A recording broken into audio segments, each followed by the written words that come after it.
1 2 1 2. I think we are back in full effect once again. Second time to charm. I think that's what they say, right? Yeah. We up in here. Welcome to the Blockout Podcast on another Monday. Still continuing from Sunday Fun Day. I'll tell you what's cracking. That's my voice right now because we had shows all over the place this weekend. We'll get into it. First and foremost, my name's ODM, one half of Lighter Shade of Brown. Crystal Perez, a.k.a. CP, a.k.a. La Blackiana. Hey. Shit, what up? It's your boy Money Moans, the Honey Pack King. That's become like your new name, your alias now, bro. Honey Pack. I think you're catching up to Crystal with the aliases. I know, right? Shit, I'm going to be the microphone popping next week, fool. Who's popping over there? Be hitting those switches right now, man. You know, I'm trying to make sure our audio's good this time. We're good to go, but you know what it is. The one and only Tortanator. All right, we are in the building. And ladies and gentlemen, today's first guest is a good homie of mine and the crew and has also been in the game for about 24 years. He's a proud father, a widower, a rapper, actor, and downright a hustler of all things. And that's why he is called AC the Promoter. Hey. It's cracking. What's up, G? Ya sabes, homie. Sick ass fool. You already know. Where's my merch? Man, I got it for you, man. We busted my ass when he came through. He's like, how can you wearing Mind of the Boss hat? Hey, but thank you for wearing it when you do. No, for sure. I think I wore that motherfucker like, at least Should we wear that shit on the five podcast, podcasts fool? all the time? I'm like, when is he going to stop wearing it? Man. Jeez. I know what I'm needed that one saying? too, fool. Mine was the Mente de Jefe or whatever it said. I got that shirt too. Yeah. Go ahead. It's in Spanish. I got it. Mente It's de a new Jefe? one. It's not even out. Mente de Jefe. Yeah. And today, so you trying to go across the border with that You know what I'm shit? saying? Trying to take it international. Shee, man. AC the Promoter's been literally hanging out with us guys for like all weekend long. You know what I'm saying? Literally stayed in my pad. We turned up. We had a couple shows this weekend, but we'll get into the weekend recap. But before we do, we definitely want to pay homage to my brother, man, Bobby Ramirez, a.k.a. DTTX. 7 years today is his anniversary, of his passing. 7 years gone, brother. And AC, I know that you share stories with this cat. You were with him on the road when I decided to go on the radio, start my radio career, because that's when I took a pause, you know what I'm saying, for the cause. Yeah. And, really quick, bro, share some light, shed some light on homie, DTTX, brother. Man, just, you know what I'm saying? Like, we go way back, just back. I met him back when I was doing super events, Johnny LaZoya thing. That's right. Shouts to Johnny LaZoya. The car shows and stuff. And I'll say, oh, you stepping on the court? Moon said he can't hear you. Go ahead. We'll figure it out. Okay. So, all right. Yeah. So, so you know what I'm saying, and then we just became like real tight friends and stuff. Yeah. He had some issues, you know what I'm saying, as we all know and stuff, and demons. Everybody has demons, battles them and stuff, but they just unfortunately got the best of them, and you know what I'm saying. Actually, you used to book them on a lot of shows though, right? Yeah, I've actually performed with them too. Yeah. You know what I'm saying. I've interviewed him. There's interviews on YouTube because the people didn't want to interview him because he was a little intoxicated, a little travieso. Yeah, so he could be something else, But at the end of the day, he's a good dude. He's a tiny dude that people don't know. Yeah. Maybe not. He's real tiny, so that dude could.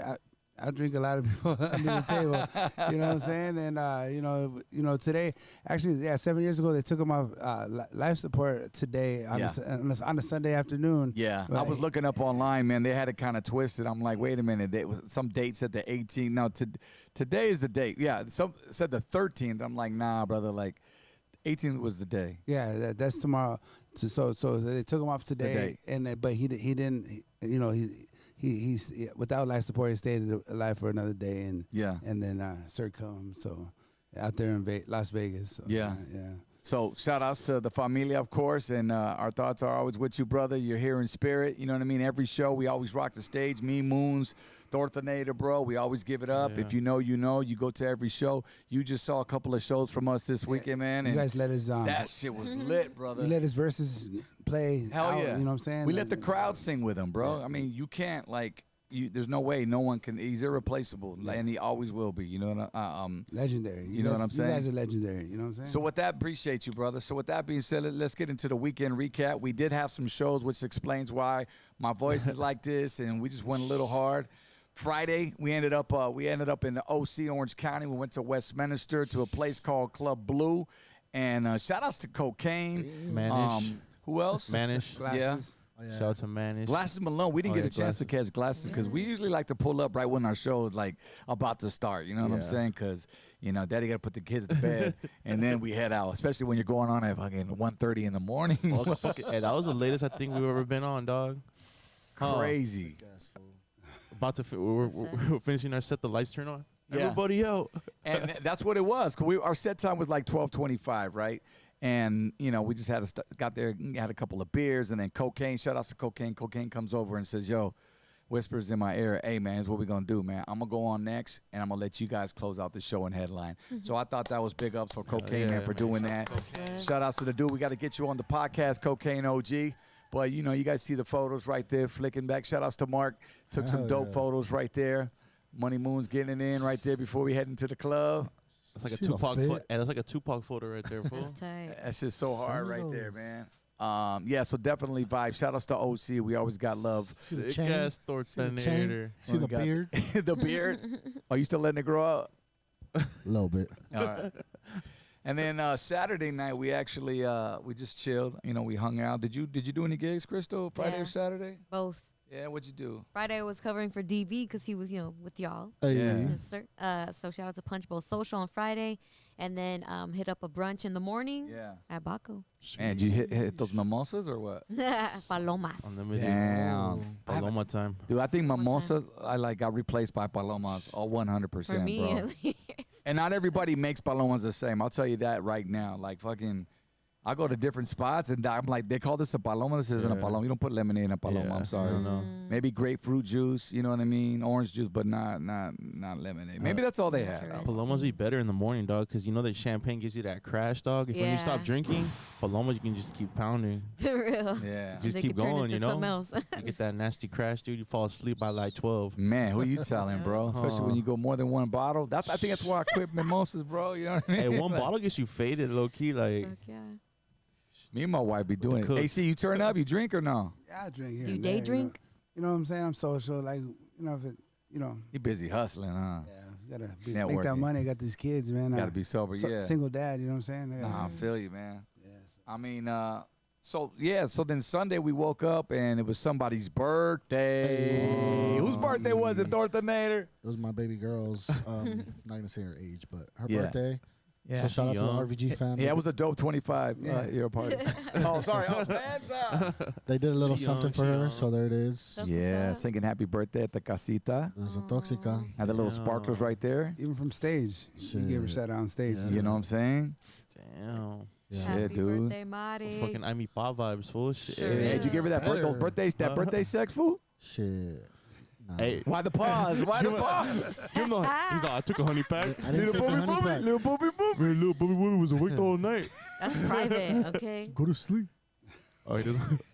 Oh, shit. Come on, man. You should hit the honey pack. There she goes. Damn. You know what? I was supposed to bring that today. What, the honey I pack? forgot it. No, The buzz ball? buzz ball. Oh. Oh, shit. But I forgot it. So, That's part of the reason why I think my voice is cracking. Buzzball. We were drinking that shit, man. Then we took a ride. Shout outs to the Lux Bus. Hell Yeah. At the Lux Bus. It's with the E at the end of Lux Bus on Instagram. Shout outs to them for our transportation to LA. So we all jumped into Sprinter. We went out there. We headed towards Pershing Square, which is downtown LA. A dope ass venue, might I say, man. Hell yeah, that shit was fucking That lit. shit was like, bro, we got buildings all around us. I felt like I was in a Shit was video tight. game. Sometimes I was saying, it felt like a festival, like a Dude. music festival, with a Roblox big or ass some stage shit. and everything. Yeah. dog. Good visuals. Shit you Hey, see that like was on a the big East ass- Coast type yeah. shit, man. Like that's the big buildings and Big ass fucking 2 jumbo screens. That shit was packed. it was super dope, man. Shout outs to Bash right there. We performed with Aquid. Little Blackie came along. how did they go? That shit was They got beats. Aquid got beats for sure. Yeah, those fools are dope. No hay manera. I want how many? Take a guess. How many people you think in attendance right there? 6,000. I say like 8,000. I say 6. It's a lot of people. And when we got there was already a lot of people. Yeah. I was like, see. It was cracking. So turning up. Sonora Dinamita performed before us, and we got that memo like the day before, and I was like, damn, I already told the driver to pick us up because I would love to see them. But if you know, you know, yeah. And then We went on stage a little later than usual. DJ got lost. The DJ got lost. I'm not looking at nobody in particular. Hey, where'd you go, fool? It's because you never told me. I googled Persian Square. Persian or perching? I just googled Persian. Like I was like, oh, Persian Square, you know. All right, let's go. He went to Persian town. This fool said Persian. It's Pershing. No wonder why he ended up in Persian town. And then I look at it and I was like, bro, it's Pershing. But Pershing. I mean, that explains it. He pulls up. He goes, bro. We ended up at another Pershing Square.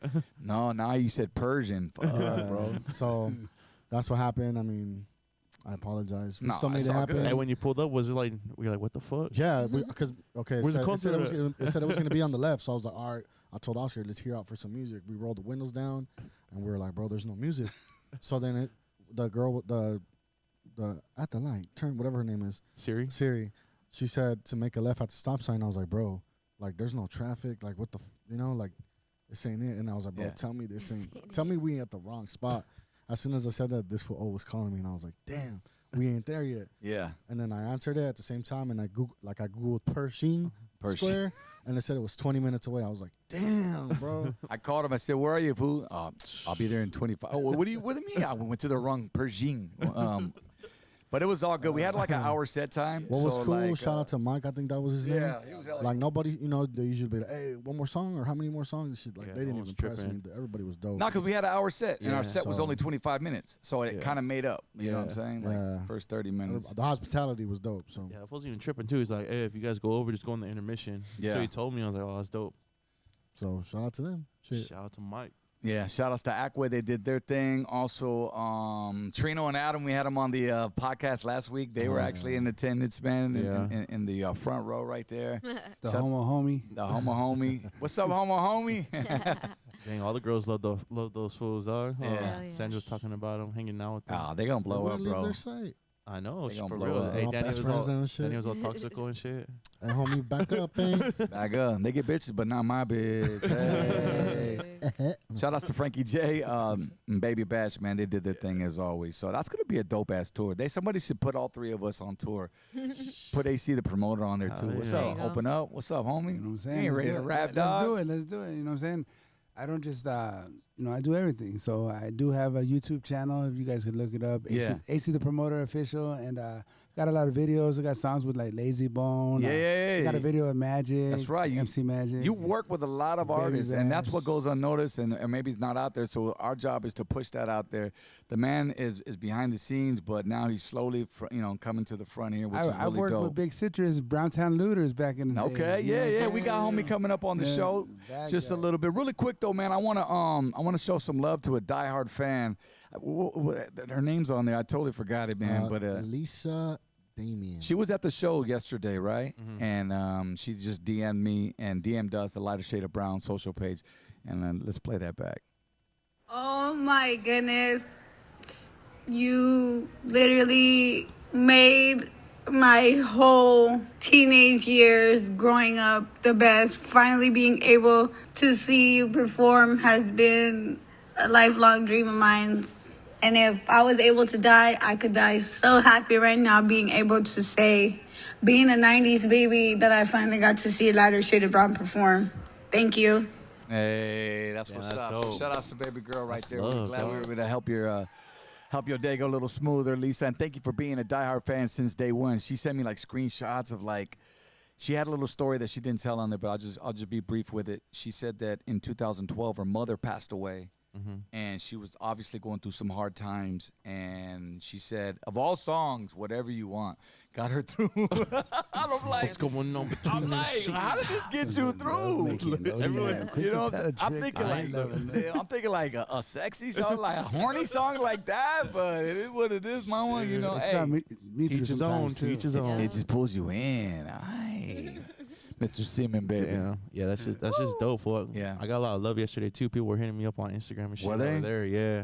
That's dope. That's dope. They said we killed that shit, bro. Like always, we always do. I mean, you know, Nah, it is for real. what it We is, always bro. kill that shit. We don't mind opening up either. You know that, Crystal. Like, but when we get on, don't matter. Beginning, middle, ending, headlining, bro. We just smashing that stuff. Money Moon's got some fire coming with you guys. The new stuff you showed me. Yes, sir. We haven't really even talked about that. Yeah. I know we Shit didn't talk coming. about shooting videos. I know. I sent you the schedule. Gotta to get it. interview him one of these days. He's on every day. Yeah. Talk, motherfucker. Push your Right shit. Hey, feel free to Yeah, ask you him know anything. what the fuck it is. Yeah. Follow me at the OG Horny Boy. You know what I'm saying? See, look at this guy, man. Oh, He's horny. always, and this is what I love about you, bro. You're always putting everybody else on. But today is all about you. Hell yeah. So Appreciate it. I wanna reach out and say thank you first and foremost for being down, for just always being there, supporting. You know, whether it's our merch, you know, helping out with that, letting us having a place to stay when we go to Arizona and we hang out with I live you. in Arizona now. I'm from here though. So I was born in San Bernardino. Let's get into it. Go ahead. Born in San Bernardino, raised in Orange County. I went to over like 10 different schools. That's torture. Don't do that to your kids. You're saying it like you're bragging, bro. Like, what? No, it's I'm bragging about torture. Don't do it to your kids. My mom didn't mean to do it to me, but she did it to me. Yeah. Love you, Mom. I know you're in here, so shout out to my mom, Charlotte. She's in here. Yeah. So were you like a military kid or something? Or what? Not even. That's the thing. Not even military school. Nothing. Yeah. You know what I'm saying? You just Like, got busted and kicked out all the time? or No, what? no, I just moved a lot. Like, Yeah. you know what I mean? I kindergarten, Colton. That's where my family's from, Colton. You know that area. La Sierra. Didn't you go to school in La Sierra? I went to Damn. 7th grade, Arizona Intermediate. School. Intermediate, I went yeah. to 6th grade, Colette. Yeah. I went to 5th grade in Lake Paris, Valverde. Yeah. God damn, bro. Yeah, I Been went to everywhere. 4th grade in California Elementary and Costa Mesa, Orange County. So did you have bus passes during this time, or how the hell did you get to school, man? Shit. I made it there. I went to school. All right, after all that said and done, bro. And I only finished 11th grade. I didn't make it to 12. So I went to over 10 I was schools. about to ask you. So you didn't graduate? No, but they say, you know what I'm saying, if you don't, you know what I mean? I made it though. Like Yeah. You know what I'm saying? I mean, for me, I made it. You've been in my house. Like Yeah. I'm not. I mean, that's just off of my hustle. You know. No, it's my bro. name. I'm right with you. Entrepreneurs, brother. I mean, Entrepreneur. that's what it is. We do what we do. Jack of all trades. We do what we got to do to keep our Plus, nowadays, bro, with all that information that's online, you know what I'm saying? But we all can't be scholars like this one over here next to me. Master Like, degree. yeah, Hey, but shout out to you though. That's you. Hell yeah. That's it. that's why she's the smartest in the room, bro. She uses the big words. Right? She's the big words. I'll throw the dictionary at you. It's okay. Yeah. I could duck. But I want to real quick because this is like my she told me this. It's a big honor to me. She Yeah. called me her musical soulmate, and she's done a lot of music. She had a #1 song on the radio in 46 stations. My homegirl Sofia Maria. Hey, She's 702. watching. She's watching. Yeah. What's up, Sophia? She told me she's gonna be watching. I talked to her earlier today, Yeah. and I told her I'm gonna be mentioning you because that right there, like outside of music, Yeah. like man, I love her like just as a person that she is. Yeah. Her and her husband. Really sweet, yeah. Sweet, genuine too. Like you like at first you'd be like. It's like, hey, wait a minute, you're too nice. You know what I'm saying? Yeah, What's the catch? Yeah. But like, there's no catch. She is amazing. And then you look at her, she's beautiful too. That's just a bonus. You know what I mean? Like, and like me and her like this, we have a song called "Take Your Picture." Okay. With the homie RDL. All right. You know what I'm saying? It's a video. It's out there right now. Look that up, please. Yeah. Take your picture. Everybody takes a picture, right? You know what I'm saying? Yeah. If you don't want to take a picture, I'll run a red light with you and take a picture in my car. So Damn. I'll get a picture with you. And pay for the ticket for what? No. Well, they took out the cameras. They don't do that no more. honey. All that, man. Put your hands up. Hey, fool, what's that one song you guys got in Vegas, fool? That one's called Hey Girl. You shoot on the strip, huh? Yeah, I remember seeing that we, shit. we actually grilled that one. We didn't get no permits, and me and Sophia did in Fremont. We So did, how'd you look? Did you say how you linked up with Sophia? shoot, I've just known her through the years. Like Okay. I just stay who I am, and then she's wise and stuff, you know. Yeah. And but for her to call me her musical soulmate, like Yeah. that's big because she has like big songs with MC Magic, Yeah. and she had a song called "Forget About Her." It For was sure. number one on the. You did Hell great. yeah. #1 in over 46 stations. That's right. Like that. That's goals. Yeah, we played it at KGGI, man. Yeah. If we had her a couple shows here locally, she would come through. One in particular, I think my boy, shout out to Angel Baby. He threw an event out at Castle Park. I think she came through. Yep, she was there. We did a bunch of Arla Bow shows together. So, I mean, you know, Sophia, you know gotta what it get- is. we gotta We've get even her partied here. with Sophia in Vegas, you know, back in the day. You know what I'm saying? Like, but homegirl, you know, because that's where she's from, right? Yeah, Vegas. So she she lives- always shows us mad love. Yes, yes. I just wanted to do that right quick. 'cause Okay. because I love her to pieces as well. Like outside of music, on some love stuff, like family, family love, guys. That's dope. By the way, so yeah. Oh yeah.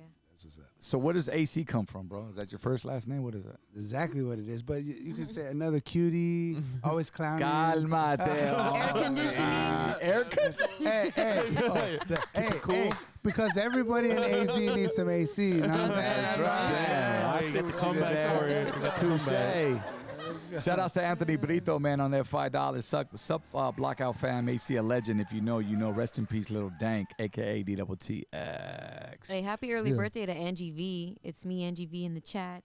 What's up, Angie V? Happy birthday. Happy early birthday. It's tomorrow. Oh, okay. All Happy right. birthday to my son. It's his birthday today. My son, Angel, he turned 23 today. Well, dang. What's Happy up, birthday. Angel? It's right there. Happy Is he birthday, with you? Because I know you Angel. brought the squad. No, I got my my 13-year-old daughter Ariana, Yeah. my 14-year-old son Alex Jr. Oh, that's my name. and then my 15-year-old. Well, he's AJC or ACJ? no, ACJ. Never mind. Go ahead. no, AC2? AC. Yeah, he calls himself Kermit or something. Okay. I don't know. And then my daughter Alexis, she's 15. How many So, kids you got, man? You know, Joe Coy asked me this on stage when in Phoenix. If you say as many high schools you went to, I told him enough, and he's like, he started clowning, motherfucker, enough.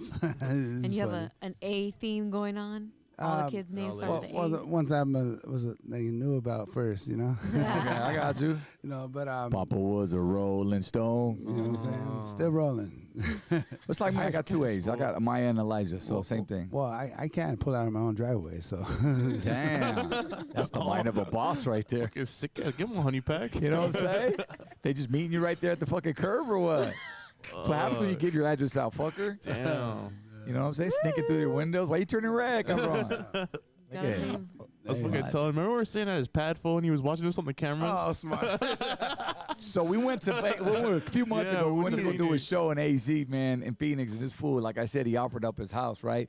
And I'm like, all right, where we gonna sleep at? This and that. Oh, okay, you can sleep in my daughter's room, and Moons will sleep right here in the living room. So I get up out the bed, and I come over there, and he had the ironing board, right? Or it was a piano or some shit. Yeah. And then Moons goes, hey, oh what? Look up there. I go, where? The fucking camera right there.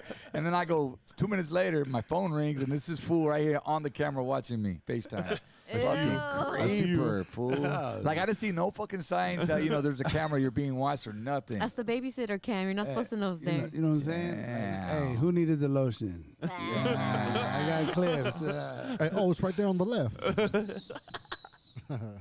So, fucking guy. So, I like how Moon spotted it, though. So you start, okay, let's go. I want to go down your timeline here, man, because obviously we lost some time here trying to get technical difficulties corrected. But you started out with 98 with Johnny Lazoya, right? Yeah. And then you was a promoter. Is that where it all birthed? So how that happened is like I was the one with the car. I had a 92 Geo Metro, and shout out to Geo Metro, egg on wheels, two-door stick shift, yep. Yeah. And so it was literally in white, so it was an egg on wheels and stuff. Yeah. And a free car, it was my mom's, she got a new one, so she kind of like hand me down, whatever, but car, you know what I'm saying? Yeah. So did a lot of stuff in that, and I knew his nephew, Mike Garcia from Long Beach. We called him Short Beach from Long Beach. Got you. Yeah, and then so Short Beach. yeah, so they needed someone to. We started. My first show ever was in June 1998 in the car show in Tucson, Arizona. Okay. And he paid for us, put us in a hotel, bought our food, and trying to get the paper flyers. And, Hell yeah. And Old school. And I would go in every driveway. They jump out and go, can we leave some flyers here? Down the whole 6th Ave in Tucson, all the way down to Wilcox. Yeah. And stuff, like different cities and stuff. Sure. And, Hustling. we were the street team for LL Cool J at Blockbuster Music signing. Okay. Yeah, we put up over there with tickets. We hit the clubs and stuff like that. So I kind of fell into it because I would. Did you start finding a love for it, obviously? Well, I mean, I was a people person because I traveled a lot. You know what I mean? Like I went to school, so I had to make. You were used to it. I had to make new friends everywhere. I had to adapt. Chameleon. Like I said, it's torture, but it made me who I am today. So it's like a double-edged sword. Yeah. Yeah. Yeah. Did you ever have a regular job at one point? Okay, so my best friend, I was with my best friend David Sanchez. We were both 20 years old in Fullerton, and he was my ride and stuff. And he got shot and murdered that night at the club. I was stranded. I was stranded because that was my ride. Yeah. And had just aired on Ricky Lake 4 days before. I was on Ricky Lake too, by the way. Why were you on Ricky Lake? Talk show? Yeah, the talk show. Cool. I was 20 years old. You are the father. Was she doing that shit? No, that's Maury. That's the I mean, it Maury. sounds about right. Yeah. You know She what I'm was saying with doing this fool right here. Yeah, I'm like, where's my father? No, I was kidding. No. Damn. She was doing the glow ups, the high school. No, glow ups. it was called "Girl, Give It a Rest, Stop Flaunting Your Chest." And I took some girl from Grand Terrace. I remember, like back then. Back then they didn't have the internet, so they sent FedEx to get your pictures, overnight it over there. So, Yeah. And then the producers called, and then they got me a ticket. I remember changing planes in Dallas, Fort Worth, Texas, and then landing in LaGuardia. And the guy who was holding, you know how you see those guys with signs? Yep. Yeah. Yeah. This guy had my last name on there, and he didn't have time to go change his limo, so I had The driver at the airport. Yeah, All so right. I had a brand new Lexus limo at that time. Okay. Yeah, picked me up, and I saw the World Trade Center. Ricky Lake? Yeah, and then they put me in a hotel. Yeah. They paid me $50 a day. That's So right. I got $100. Well, you know why talk show hosts at the end, they always shout out their sponsors. That's probably They who's pay- picking them up. So, for Yeah. transportation. I remember I would always hear that shit. Yeah. So, but it was cool. I was 20 years old, but then it was cut short because my best friend 4 days later. So that aired on a Tuesday, and then 4 days later, it was Friday. I came down from Victorville. I lived in Victorville, and I came down to Orange County, and he picked me up in Costa Mesa, and we drove all the way to Fullerton to that venue that night, and they ended up getting shot and killed inside the venue. And Shit. yeah, and I carried his casket as a pallbearer, and David That was your best friend? Or? yeah, David Sanchez. We were Yeah. 20 years old. He was gonna be 21 March 2nd. It was January 8th, but it was after the midnight, so it was January 9th. Yeah. That's crazy, bro. Considering you jumped around so much city to city, and this his- was your best dude. This was your homie. This is when I was 20. Yeah, and his wake was on my daughter, my oldest. She's 25 now. January 14th was on her first birthday. His wake, January Yeah. 14th, and then he was buried January 15th. And then like DWTX, they took him off of life support today. It was my son's birthday. Isn't that crazy? And he's sharing that with us today. Cycle of life and Yeah. death. Oof, Yeah. So man. yeah, it's crazy, but hey, I'm still here, and I try to focus on the positives. You know what I'm saying? Like I can't let that other stuff slow me down, because if it do, then you know what I'm saying. Then I'm You're just not might as well. living. I'm not living either. So I try to celebrate the lives and stuff. Well, you actually had a personal experience of your own, you know what I'm saying, where you actually got stabbed, right? Yeah. Oh yeah. See, people don't know You know about what I'm that. saying? So let's talk about you. Okay, so they didn't stab me because who I am. Okay. So I host shows. I used to MC a lot of shows. That's what I did. Yeah. And it's real vital. A host is real vital. People don't understand, because it keeps the people's attention going and stuff when they're up there talking to you and stuff. So this show, they flew me into Albuquerque just to be a special guest. It was a Young Buck and Little Scrappy show. Okay. 16 years ago. My daughter that's 15, she was 6 months in the stomach. So she's right here over there. Yeah. But she was 6 months in the stomach. So my girl Valerie was pregnant, and I'm the nice guy. I'm always like want to stop and stuff. But these guys kept buying me Crown Coast, and so I'm feeling some liquid courage and stuff, and like there's no host, and it's super packed. Like Right. it was like extra. Was it a packed. car show? No, it was at a Gotham. Like they had one out here, Gotham's. Like, out there. Gotham. Okay. Midnight Rodeo. Yeah, we remember the Gothams. Yeah. San Bernardino. Yeah, so it was out there in Albuquerque. So what happened was, I guess the guys that I was with, this was not even none of my business. I almost died for nothing, you know what I mean? And It's usually like that. yeah, and I don't ever fight. Like the one time I'm like, all right, who's on the other team? Let me go at him and just go see if I could throw him. You know what I'm saying? Because I was raised with all girls. Yeah. I was either gonna be gay or a ladies' man. Okay. You know what I'm saying? Like. And I'm a ladies' man. You almost became a ladies one, are you? AC? So no, but for real, and He had to prove he was a ladies man by having 20 kids. Damn it, let's go. Hey, so this fool comes up when I first see him. He's like, all horny. Ya sabes. Get his merch, man. It's coming soon. All horny, man. You know what I'm saying? Stop promoting. Talk about yourself. Come on, man. All right. So I went up to go punch this guy because Liquid Courage. There was no host, and people I guess they got in a fight in the bathroom first, and those guys went outside to the car, got knives, and came back in. They didn't check them, or I don't know, but. Anyway, they're fighting right there, so I went and I looked to see who's on the other team, and so I went to go throw a punch, and he punched me at the same time right here, and then like it just didn't feel right. Yeah. And I seen a little bling, and I lifted up my black shirt, and I had already a red patch like that on my white shirt. So you got stabbed inside the venue. And yeah, inside, and then I turned total diva, like gay if you want. You know what I'm saying? I was like, I've been stabbed. I was drunk. I was super drunk. I have never told this story, so this is funny. That's how Bubba was last week with the Trino and Adam. Right? So yeah. So, and I was looking for anybody that would listen to me, and then I finally found somebody. He had a badge on. So nobody came to your assistant? Like no, they were fighting, and like it was just all. Where was security at this point? I mean, I found somebody. He had a badge, and I guess he was called a cop. So did you go to the hospital? So yeah. Okay. They came. I was wearing my favorite Sean John's pants, right? This guy pulled out the Sean John. Yeah. Damn it. Hey, put out the scissors. I thought you were solos, fool. What's up? No, it was Sean John's at the time, like the pants. You had the velour suit. I'm like, wait. I'm about to die, and I want to save my pants. He's like, nope, procedure. Cut that shit. Cut everything all the way up. You know how many CDs I had to sell to get those fucking pants? Man, it cut right in the middle. It was Sean's and John's, you know? no, I was kidding. No, but then I was worried. And Juan was in the middle. I was worried about my shoes too. They're brand new. I didn't want to get blood on them, and I could die. Right?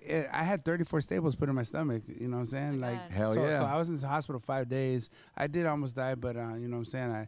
I pulled through, and yeah, you're here with us today. Yeah, so yeah, that was, and I kept saying I can't die. Well, I asked the ambulance guy, am I gonna die? He's like, we can't tell you that. We're not doctors. I'm like, they could just be like, you're gonna be okay. Yeah, they couldn't do that. They're not allowed to do that, I guess, because give you false hope. Yeah, well, yeah. Who am I gonna tell if I die? I mean, you'll sue him afterwards. Yeah. So I'm like, I can't die. I'm about to have a baby. Because we had just went to go see what it was gonna be, a boy or girl, but like she wasn't cooperating. So I was gonna go do this road trip. I had this show, and then I had a show with Little Rob in Lubbock, Texas. So you were only hosting at this point. You weren't rapping, right? Yeah. Okay. Yeah. But I was looking for a way to make $1, you know. Yeah. And my first CD I put out in 2005. Okay. Like it was because. Okay, hold on. We'll get there. Yeah. So you were Little Rob. Okay. Were you selling merch at this point? No. I was selling myself. So you were just hosting then? Yeah, selling myself. Okay, got you. Yeah. You little hood rat, you little fucking hoochie. You're a little hood rat. Sick ass fool.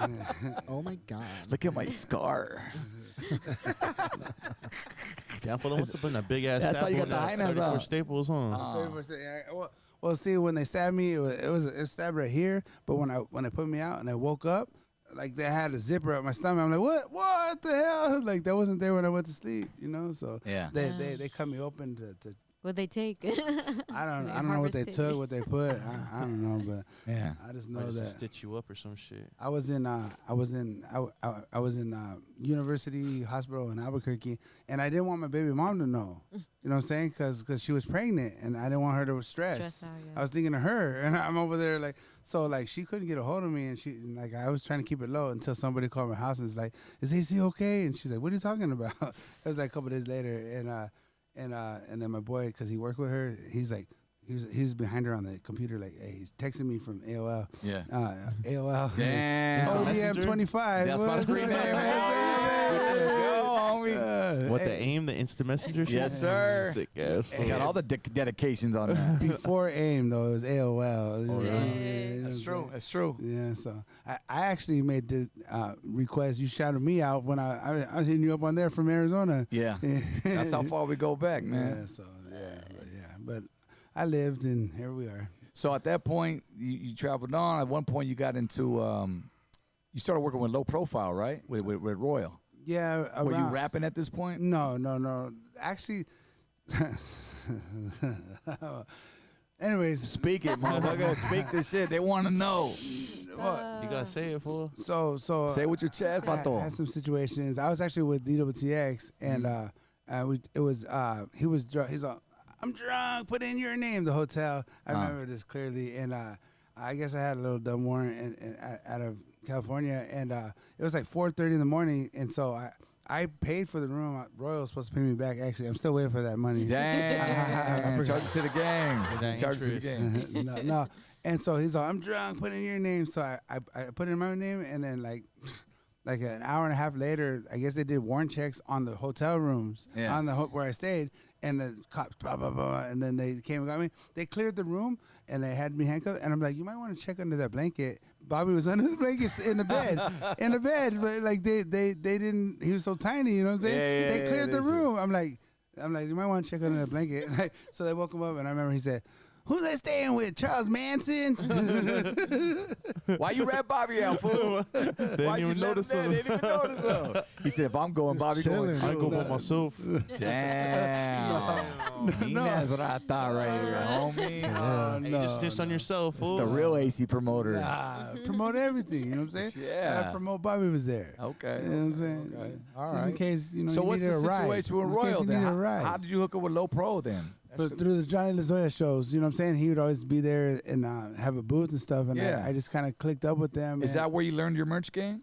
No, like I always just been like a talker. Like I could sell ice to an Eskimo. Like like, he ain't lying, bro. He sold merch for us. I know you searched for Baby Bash. Yeah, you know what I'm saying? It's just I'll sell the same CD to somebody like 4 or 5 times. You know, the same one. Like it's just how you talk to people, and it's like people. It's more of an experience for them too. You know what I mean? Yeah. And I'm hands on, so all that star stuff, like you know, back when it's hard to reach these people, like they were more a star, but like with the social media and stuff, like me, I talk to everybody because that's how I make my money. Yeah. So like I don't care about being a star. Like plus I'm young, but you know what I'm saying? Younger. Yeah. Happy birthday. We were there at one point. Yeah.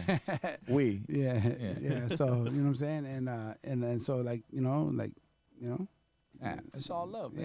Yeah. Shit. Well, what else? You've worked with since you started your rap career. You've worked with everybody from Lazy Bone to King Lil G, Baby Bash, DWTX, rest in peace, Lil Cuete, Rocky Padilla, Brown Boy. If you haven't worked with them. Yeah, I got songs with all of them. Yeah. All of them. Are they all out? Yeah, most of them. Not. What are you doing? Well, no. Right now, I'm putting out like singles. Now that's where the game is now. More like single visuals and stuff. Yeah. And just releasing them myself because I went through a label for my an album, and everybody told me not to go through this label, and I went through it, and I still have not got $1 and I had on my album all these names like so you features. got jacked into the situation. You signed a contract? Yes. Which label was it? Yes. What's the label? He's always my label. Hey, we all been there, brother. Brown Royal. No. I didn't have contracts. I got fucked. How about that? I'm just I created stars. It's called Yasabe's Records. No. It's called Yasabe. Mind of a Boss Records. Damn. De Jefe Records. Really quick, brother. On a serious note, I know that we've shared conversations, and I asked you respectfully if I was able to bring this up, and I do want to bring this because you at one point were married, right? Pretty much. Like, yeah. You know what I mean? 7 or plus years. Pretty 12 much. years she lived with me. And your wife, this is how I mentioned you were a widower, that she passed away. Yeah. And you want to shed light a little bit and how that went down? Because I know you, brother, you was like, I couldn't get a hold of you for weeks, man, after that, but I can imagine why. Yeah, like, so, so I'll start stuttering because this always makes me stutter. My kids are here right now. My girl, she passed away when my daughter Ariana was 6, my son was 7, and my other one just turned 9 10 days before, 10 days after, on September 20th, 2016, a month and a half after Bobby passed away. My girl passed away. We actually have 4 kids. We have an older kid. Her mom actually stole from her, had her sign him over when she. You know what I'm saying? Oh, don't worry, he's yours and this and that. And long story, but I didn't find that out until later. And so we created a family, and unfortunately, you know, she was sick and passed away and left me 10 days before my birthday. And out of respect, she didn't talk to her mom for 4 years, but out of respect, we let her know, like, your daughter passed away, like, just to be, like, you know, respectful. And her mom stole her body behind our backs and buried her in Salt Lake City, Utah. And she's not even from Salt Lake City. So now, when you say stole her body, what do you mean? Like she stole her body. Like she got her body, like, and took her behind her backs, like, and had her in Utah and buried her the morning after my birthday. So my birthday is September 30th, and then she was buried October 1st in the morning. Like, yeah, the very next morning. So it's been rough, but I try to. Do you guys have communication at all? Heck no. She's an evil person. She doesn't know my kids at all. Her daughter's kids. Like, she's. Oh, yeah. The grandma. Okay. Yeah. She's not. She's not even that. You know, Valerie wanted to talk to her, and like she didn't talk to her for 4 years. But and how your kids doing these days? I mean, you know what I'm saying? Like, they have me, and that's it. You know what I'm saying? That's it, brother. You know what I'm saying? Like, yeah. As long as I'm pushing their boss. push, you know what I'm saying? They, you know, yeah. My kids make me proud. My daughter just made it to 10th grade. My son's starting 9th grade, and my other one's in 8th grade.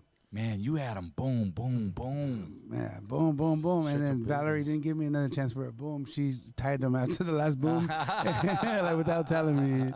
But yeah, Valerie, I actually have a very heartfelt song on YouTube. Yeah. A video and song. It was Push it, brother. It was the hardest thing for me to ever do. Like, cause my album was almost done already, but like, I took a year off. I couldn't do it. Like, it was hard. Yeah. But it came to me naturally, like, quick, and it's actually to honor her. It's called Guardian Angel Valerie, and it has Marty Obey, my boy Marty Obey, on the hook. Yeah. Yeah, he did the hook, and it's a very heartfelt. When did that release? Well, probably like a year. Immediately. Okay. Probably, the kids are in the video. They're little now. Okay. You know, they're a little bigger now, but yeah. Which is the I know the girl that I stayed in the room and I stole her charger? Which one is it? Ariana. I didn't steal it, Ariana. I swear, I didn't steal your charger, Mia. It was the same color as my charger. It was white, so I thought it was mine. She's like, "What's sure, Uncle? That's my baby. She's 13. She's the youngest. Hey. She's my youngest baby. Yeah. Teenager. What's up? Look at her. Ariana. Look at her. She's all embarrassed. It's all good, brother. Yeah. Well, shoot, man. I mean, what else do we need to? Because you know what I'm saying. Like, I wanted to make sure we talk about that, and I know it was very heartfelt, bro. And you went through some time. I mean, we were just. I'm still going through it. It doesn't get any easier. It's been 7 years. It's gonna be 7 years, September 20th, and it's September used to be the highlight month because it was, you know, Alexis' birthday, my birthday, and actually our older son that her mom stole. Yeah. His birthday is September 18th, 2 days before too. Wow. Yeah. So and I have two kids with the same birthday, different moms, 2 years apart. September 10th. Yeah. That's my birthday.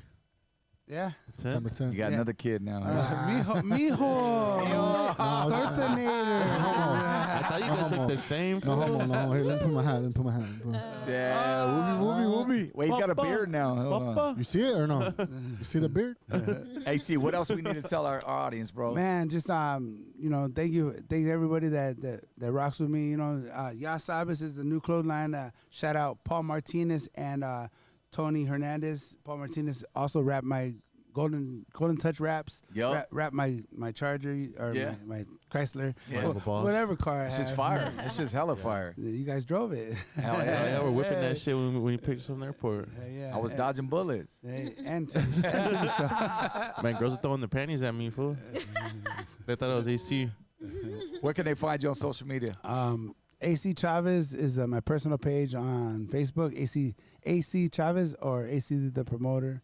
On just type in AC the Promoter on YouTube, or IG is AC the Promoter ENT, like entertainment, because someone stole my name. So welcome to the club. Yeah, they had like 17,000 followers, but whatever. I'm at like 7,000 there. I have like 20,000 on Facebook. So there you go. Whatever. I just push and you know, just trying to make leave a like legacy for my kids. You know what I mean? Well, you're doing a tremendous job, brother. I can tell you that as a friend. I appreciate That's why I you, fuck man. with you always, man, for so many years. AC the promoter, ladies and gentlemen. Hey. You might catch him at one of our shows, 2 of our shows, 3 of our shows, or somewhere, man. We're Hustling. gonna be at the cruise Hustling on the the cruise merch. next year. That's right. You coming out to the cruise? Yeah, and Sophia Maria, I'm gonna perform with her. Oh, that's right. The Dope. Latin Legends Cruise. You guys check that out. I don't know if that's a Latin Legends Single de Mayo or is that September 16th. I'm gonna go to that one this year too. Okay. But next year it's May 3rd to the 6th. Okay, Cinco de Mayo next year, guys. That's my birthday. We bringing Crystal too in the luggage. Come on, man.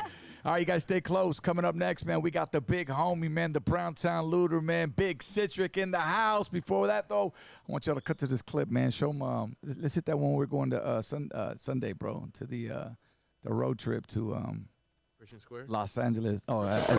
Persian, You know not what it is, Persian. man. Money, Persian we Square. out We'll be here right back. Going to the lighter shade of brown concert. You know what the fuck it is? LA, we're on the fucking way. Baby Bash, Frankie J, lighter shade, Awkward. And we roll on the fucking Lux Buzz, dog. Sheesh. What's up, Danny boy? What's good? What's good? We're here. Buzz balls in full effect. Before me, you see the jersey, you see the hat. Shout out to my boys from Salida, Mexico, Montana Brown. We're on the way right now to the show. Like Moose was saying, Baby Bash, Frankie J, Awkward, Lot of Shade.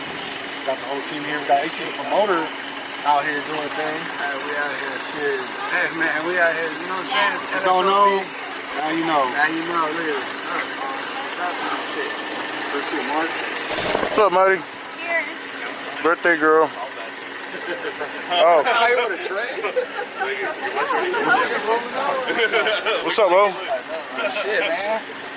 We're kicking it with Carlota gente, you know what I'm saying? We got like 4 of them, man. We got a birthday, Marty's birthday. We're about to go to LA right now, Pershing Square, go turn up. Shout out to the homie Frankie J, Baby Bass, Aquid. It'll be a reunion. We're meeting up with the homie Novelist. He go on stage with us today. Busting if you want to groove. Shit, what else? I don't know, man. Put the honey packs on the ice already. Oh, Pershing Square. Hey, man, we gonna ride luxury today. We got the homie Jorge, brought out the Lux Bus. Shout out to the Lux Bus right here, bro. Handling our transportation to LA today in a safe way. Yo, what up, little Blackie? Big money move. I'm trying to They chilling. Looking for a lighter so I can spark this. I got a lighter, bro. I got a lighter in my bag. Get it. Hold on. What's up, bro? Shit, man. Fucking waiting on Danny's punk ass over here. He's about to go on stage right now. We just got here. Everybody lined up. We got the whole familia live, LA. Man, look at this. Woo!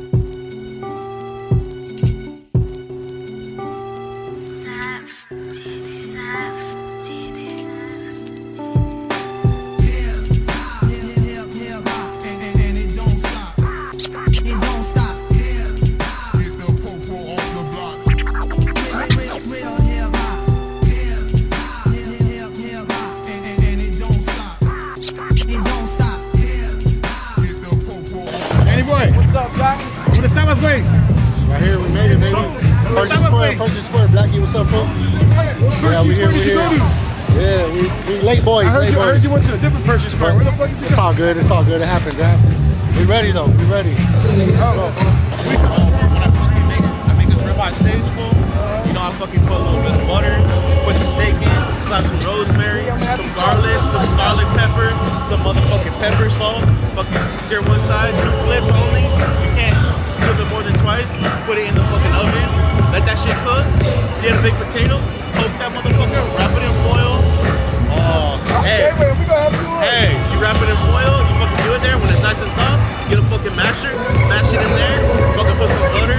Put some shit with the skin and everything though. And then fucking serve that shit. Creamy, dog. Put a little bit of cream cheese. Let's dive into Oh, yeah, man. Shout out to AC the promoter and it's all fucked up, bro. All hard. all day.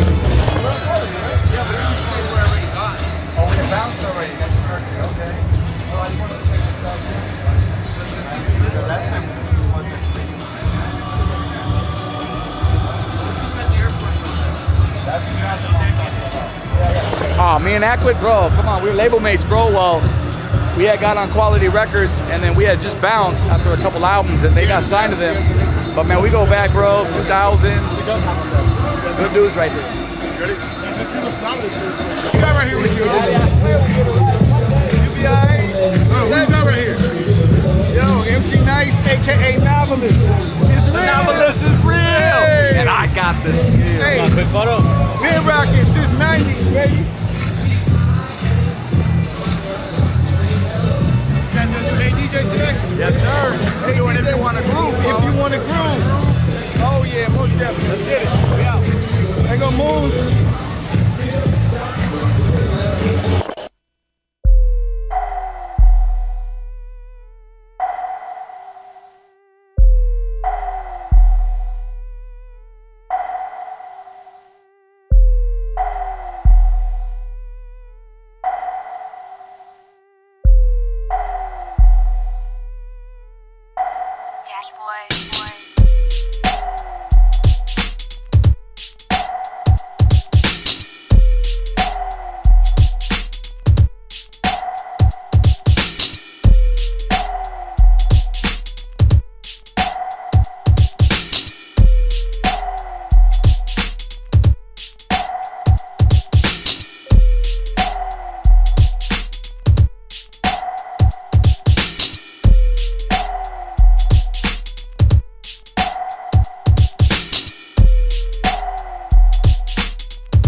Welcome back to the Blackout Podcast on this Monday. Everybody tapping into the super chat. Ya tu sabes, man. Shout out to AC the promoter once again for coming by, man. Kicking it with us all weekend long, you know what I'm saying? And make sure you go check him out on all social media. It's a good brother right there, and we're happy to have him, man, in our world for sure. Couple things we want to push out, though, today. Tickets went on sale for my official birthday boogie bash, man. It is going down in Riverside. You know, we've been doing this Sunday afternoon. We just started in San Diego. Now we're going 2 other places. One of them is Riverside, and that's happening August 13th, all right? So mark that on your calendars. It's on a Sunday afternoon. Ya tu sabes, man. Day party, and it's happening 1 to 8 p.m. Scheduled to perform, man. Rodney O. I had to reach out to the old school. It's an old school party, Moons. It is, bro. So you know we had to do that. Blackiana, you were at the first one in San Diego. I know you're going to pull up to the second one as well, right? Hell yeah. We'll get you there. Riverside, I want you to come out. All surrounding parts, Inland Empire, everywhere. Little Blackie, shout outs to him. He's going to pull up as well on the Wheels of Steel. If Blackiana's not too busy, we'll get her on there. You know what I'm saying? Sunday fun day. DJ Cazell, man. Also, we got DJ Yums. You know what I mean? Let's see here. Who else? DJ Create. I reached out to him. He's going to come down. It's just going to be like you know, I want all the homies there. You know what I'm saying? Like Big Citric's coming. He doesn't even know it yet. I haven't even sent the invite, but he knows. If you pull up, you pull up. Cause, put him on the flyer already. I'm going to send him his own individual one, right? Just like we did for this one. No, but the ticket link just went live at 6 o'clock tonight. So, Danny, if you could drop that in the super chat. Yeah, I'll go ahead and post it. And if you guys see the link, just go ahead and click on it and get your tickets. Yes, sir. Early bird prices right now, man. $25. They will go up. Yep. Also for the ballers, we got some VIP tables for you too. There's a price for that. Get yourself a bottle. Get yourself a couple, some pizzas, a bucket of beer, all included. That it's happening at Killer Queens in Riverside. Now, if you know, you know. It's the Old Mission Tobacco Lounge, but Killer Queens, this venue is just upscale. They've upgraded it, and it's going to be fire. So enough on that Riverside one. And then we're going to hop over the next week because we're going back-to-back. We're going to Visalia on Sunday, August 20th. That's taking place over there at the 5th quarter. Shout-outs to DJ Cheetos. That's my man in command over there who's handling it over there. And, that's in between Bakersfield and Fresno. So those tickets are already on sale for the Visalia one. If you want to throw a couple shots for your boy on his early birthday on that one, too, I ain't mad at it. Just pull up. We have some michis on this Pinchy Sunday. Sunday afternoon is where it's at, man. So, yeah. We will see you there, Visalia, all right? Now, without further ado, let's get back into this. This man right here, we go way, way, way back, brother. And as soon as I seen this brother doing movies, man, I was like, hey, is that Big Citric? Or is it Citrus Tea? I was like, I remember, was it Citric or Citrus? But, man, welcome to the show, brother. I know you started out as a 90's rapper. That's when I came across you, and then you fell into acting as well. And now you're looking all slim and trim, which we'll get into as well. Welcome to the Blackout, homie. Good seeing you, bro. Thank you for having me on, man. Thank you, guys. It's Blackiana, man. This is Money Moons. Nice to meet you guys. Welcome. And this is the crew, and that's Tortanator back there. What's up, what up, dog? You can ask him why they call him Tortanator, you know, later. That's Trino. So I want to jump right into it, bro, because we all struggle, you know what I'm saying? I mean, I know Danny and I are more conscious about what the fuck we, gaining weight, losing weight, doing this. We do. Me and Moons too. We do on that keto shit. Crystal, she don't gain shit. She don't need it. She don't need it. You don't need it. Our keto less on diet Mondays. and exercise, you know. Yeah. See, she had. Oh, there's a thing called exercise. Yeah, exactly. Well, yeah, that helps a lot, right? Right. Yeah, you can eat whatever you want as long as you exercise it up. Man. Same. So how do you? Is that how you like shed the weight? Because I mean, I don't have a photo of you know how big, but how much have you lost, brother? Well, that and smoking crack, that helps too. Damn. Well, in that case, Scante Warrior. Yeah, no, man, I just had to cut out, all the soda and because I used to drink a lot of soda back in the day. Oh, this right here? Yeah. It's sugar free. Does that count? Empty calories. It counts to a certain extent, I guess. Okay, I got you. But no, man, I used to take down like a 2-liter of Coke every day back in the days, man. So I was bad with the soda, and then just a lot of bread and tortillas. You know how Sure. Raza do it, man. And my mom would always, it was funny because my mom would always roast me about being too fat, but then always serving me all kinds of crazy shit, man. So it's like, double entendre, kind of like contradiction, so, like, you know what I'm saying? But once I cut back on carbs, like I haven't gave them up. I just cut back, and soda, and started doing a lot of walking and bike riding. And that that made all the difference, Yeah. So how much have we lost, man? I want to say probably about 200 and something pounds. Damn. Because I was like at some point I was like at 4 something, like 420 I think or something. Hey, bro, on the road, did you get the sleeve? Nah, Tell the truth. Did you get the sleeve? Nah. After hearing Big Boy's story, it's not for everyone, man. Yeah, it's not for everyone. Nah, brother. Who did we just have? Trino or Adam, right? Adam just lost a lot of Trino weight. and Adam. Yeah, he was. They take like a whole stomach right there. Well, after hearing a lot of the stories, I thought about it, but then I was like, nah, I could do this. That's dope. That was in my mind the whole time. I could do it. That's what's up. You know what I'm saying? So it took some time, but we accomplished it. Yeah. But that's realistic. It does take time. That's why everyone wants kind of like everybody wants fix. to overnight fix, But I mean, shout out to whoever does it, man. Just be careful with that, and just. And pray for the best, because I've seen a lot of people, man, that have complications after, so it's a hit or miss with that, Yeah. So you just kept going. Now, when did you start like cutting back? Well, here's the thing. I started like really like trying to lose weight back in 2010. I lost a lot of weight, but then I was looking too sucked up. Now I'm looking like I'm really a meth head, No, you look good, brother. But no, I was like even more thinner, And then after I got so comfortable with it that I just started eating again, and just started like and then just wasn't paying attention to what I was eating. I wasn't doing exercise and all that. You started with one, one, and then I'll do some exercise tomorrow. Just keep prolonging it, tricking your mind. Yeah. And then I just started getting bigger again. And next thing you know, I'm like I'm back up 100 and something pounds again. I'm like, damn. I think that's our problem too with the keto shit.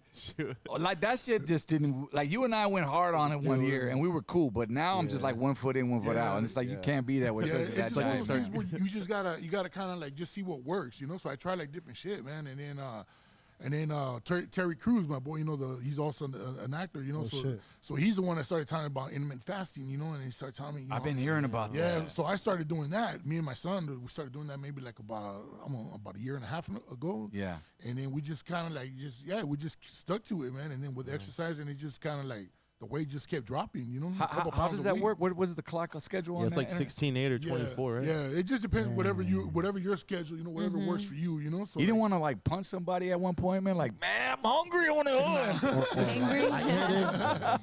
Angry. Snickers. Well, you get those moments and stuff, but because we have that certain window, at a time. Yeah. So I'll have like they sell like different protein bars or and like bomb stuff that you can eat and snack in between, and it's not gonna do any damage, so it still keeps you keeps you full and it still keeps you on schedule. So you watch your calories in, is what it is, and a lot of your water. Carbs. Well, the calories I really don't watch them. I'm just mindful of what how much I'm taking in the day. I know if I'm getting too out of hand already, like okay, I know I'm getting out of control. Yeah. But then like I said, I'll do the bike. I'll do some walking, and then I'll kind of like time that, like how many calories I'll burn. I try to burn off at least every day, at minimum 600 calories to 1,000. Hell yeah. So then like that, I could eat whatever I want and then still be good. Yeah. Because I haven't cut out. I eat all kinds of shit. But in moderation. Yeah, but in moderation though. Yeah. Was it your doctor or was it your buddy Terry who got you into that? Like, what made you just decide, I have to do this, or I want to do this? The reason why I started losing weight, honestly, was because in the 2000, like around 2009, 2010, I landed in a hospital because my appendix erupted. Ooh, okay. Yeah. So I was already pretty big. I was already like a little over 400 pounds, So the doctor told me right there and then, he goes, you're like right at borderline type 2 diabetes, man, and you could beat it.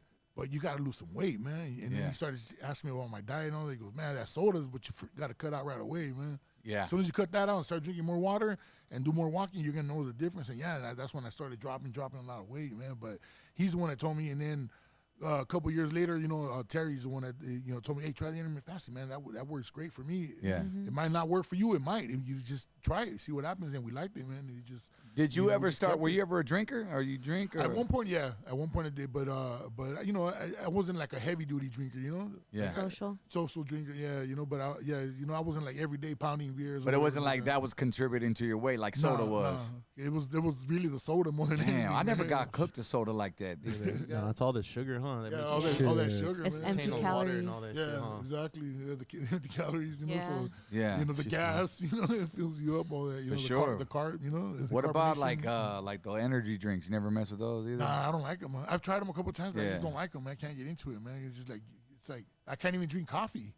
No, Yeah, like I'll drink it once in a while, but I just don't. I don't drink coffee either. Yeah, dude. I really- biggest yeah. coffee Coffee's drinker, good. man. It's I like never drink coffee. it's like caffeine just gives me the jitters or something. I don't know. Oh Yeah. shit! Yeah. I have to think how much you put in, my boy. Yeah, Like man. I gotta have at least 2 or 3. Me and my wife, we fighting over the last carrot cake cup, man. You know what I'm saying? Like, that's mine, man. I get up extra early, but I gotta have my coffee, Right? bro. Yeah, no, a lot of people, they can't function without coffee. But it's like an addiction. It's like anything else Yeah. in life. Caffeine's like man. a drug, huh? Anything, It man. is, man. No, like I never drink coffee, and I don't want to get on it because I feel like my body will get dependent on it, and I'll need it because I For don't sure. really need coffee. And then you'll start withdrawing too. Yeah, I just like never everything drink else. coffee. Yeah. Like when you do those bumps, you stop doing the bumps. You're like, fuck. Give me a fucking bump. That shit happens, fool.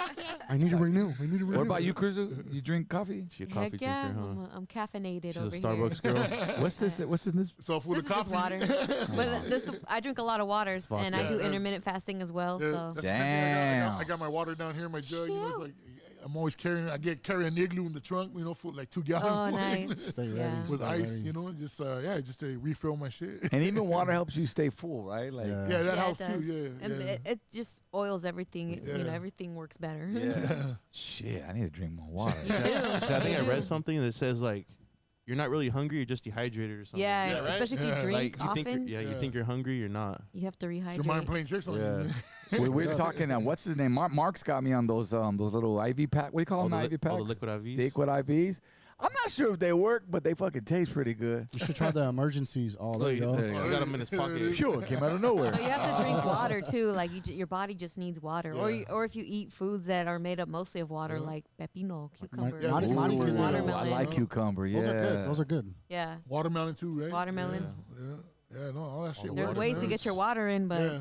I mean, I could see that as a supplement, but you have to also drink water. Like there's just nothing This will just fucking better. get rid of the alcohol that I drank. That's it. But I still Water gotta will drink do water. that. Just Water drink those will when do you're that. hungover, Yeah. fool. That's what I do. But you also have to rest. You have to rest your body. Yeah, that's another thing too. Yeah, rest. Yeah. is crucial. How many hours a night you get sleep?